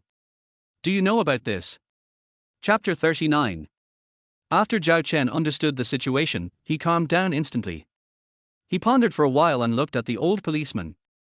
Comrade police officer, can you let me ask that lady for the specific time? If the other party really lost some property, then Zhao Chen would probably know who did it. The most important thing now is to determine whether the other party has lost the money. If not, then it would be a misunderstanding. Okay, the old policeman nodded. With his years of experience, he could tell that Zhao Chen was not as panicked as most criminals.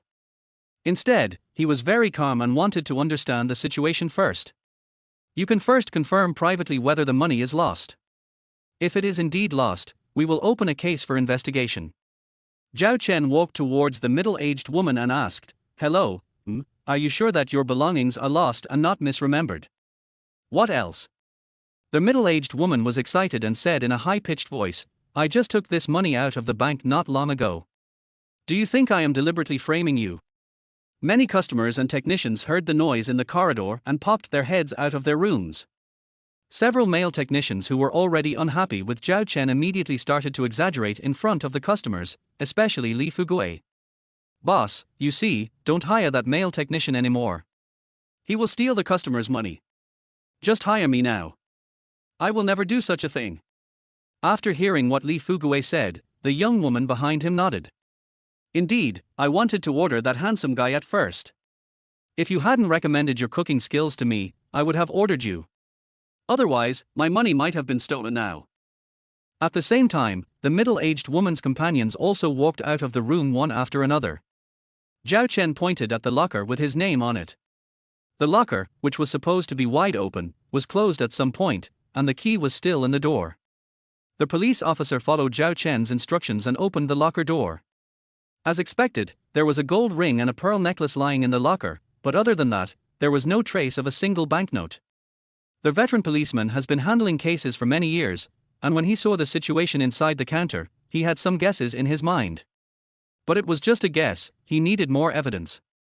"Where's the cash? Do you know where the cash is hidden?" The old policeman asked tentatively, but Zhao Chen did not answer and continued to speak to himself. "Logically speaking, if I stole this lady's property, I would not just put the ring and necklace in the cabinet and take the cash. So it's obvious that someone is framing me. As for who it is, I'll have to rely on the police to figure it out." On the other side, Du Shiying also heard the noise in the corridor. At first, she had no intention of watching the fun, but just continued to wait patiently in the room. But after waiting for a while, she found that Zhao Chen had not come yet, so she pushed the door open and stuck her head out. Seeing that the lounge was full of people, she was a little confused and came over. In the lounge, Zhao Chen's eye swept across a row of lockers and stopped in front of Hong Chuan's locker. There are only 2 A-level male technicians in the footbath city now. If Li Fugui wants to frame himself, then he will most likely involve Hong Chuan as well. Even if others believed what he said and started searching other lockers, they would find the remaining stolen money in the Hong Chuan locker. At this point, the worst outcome would be that he and Hong Chuan argued endlessly, and both of them were taken away by the police for investigation.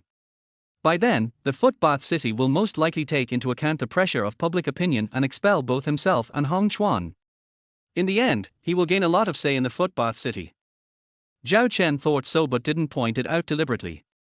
The old policeman clearly saw that Zhao Chen knew something else, but he just wouldn't say it, and he became a little anxious. "Sir, what you said before is just your guess. It cannot be used to prove that you didn't steal these things. If you want to prove your innocence, you must show that you did not steal the property. After all, you are the one serving this lady. You don't have any evidence to prove that I stole these, right?" Zhao Chen chuckled. "So the best direction of investigation is to start with fingerprints, which is relatively simple. I think someone who can frame me in such a low-level way probably won't remember to wipe off the fingerprints on the ring." Upon hearing this, the old policeman felt that what Zhao Chen said made sense, so he nodded and prepared to call someone to collect the evidence. However, at this moment, Li Fugui, who was originally preparing to give his boss a massage but couldn't help but come out to check the situation, could no longer hold back and immediately stood out from the crowd. "Zhao Chen, you stole something and you still want to make excuses. Police comrade, I just saw Zhao Chen coming out of this lady's room with my own eyes. He just..." The old policeman looked at Li Fugui with a frown. He felt that the yellow-haired man was a little strange, but he did not interrupt Li Fugui. Li Fugui's mind was working rapidly. On one hand, he demonstrated Zhao Chen's stealing behavior to everyone, and on the other hand, he gradually approached Zhao Chen's locker. While no one was reacting, he grabbed the gold ring and necklace. "That's how he held these things, police comrade.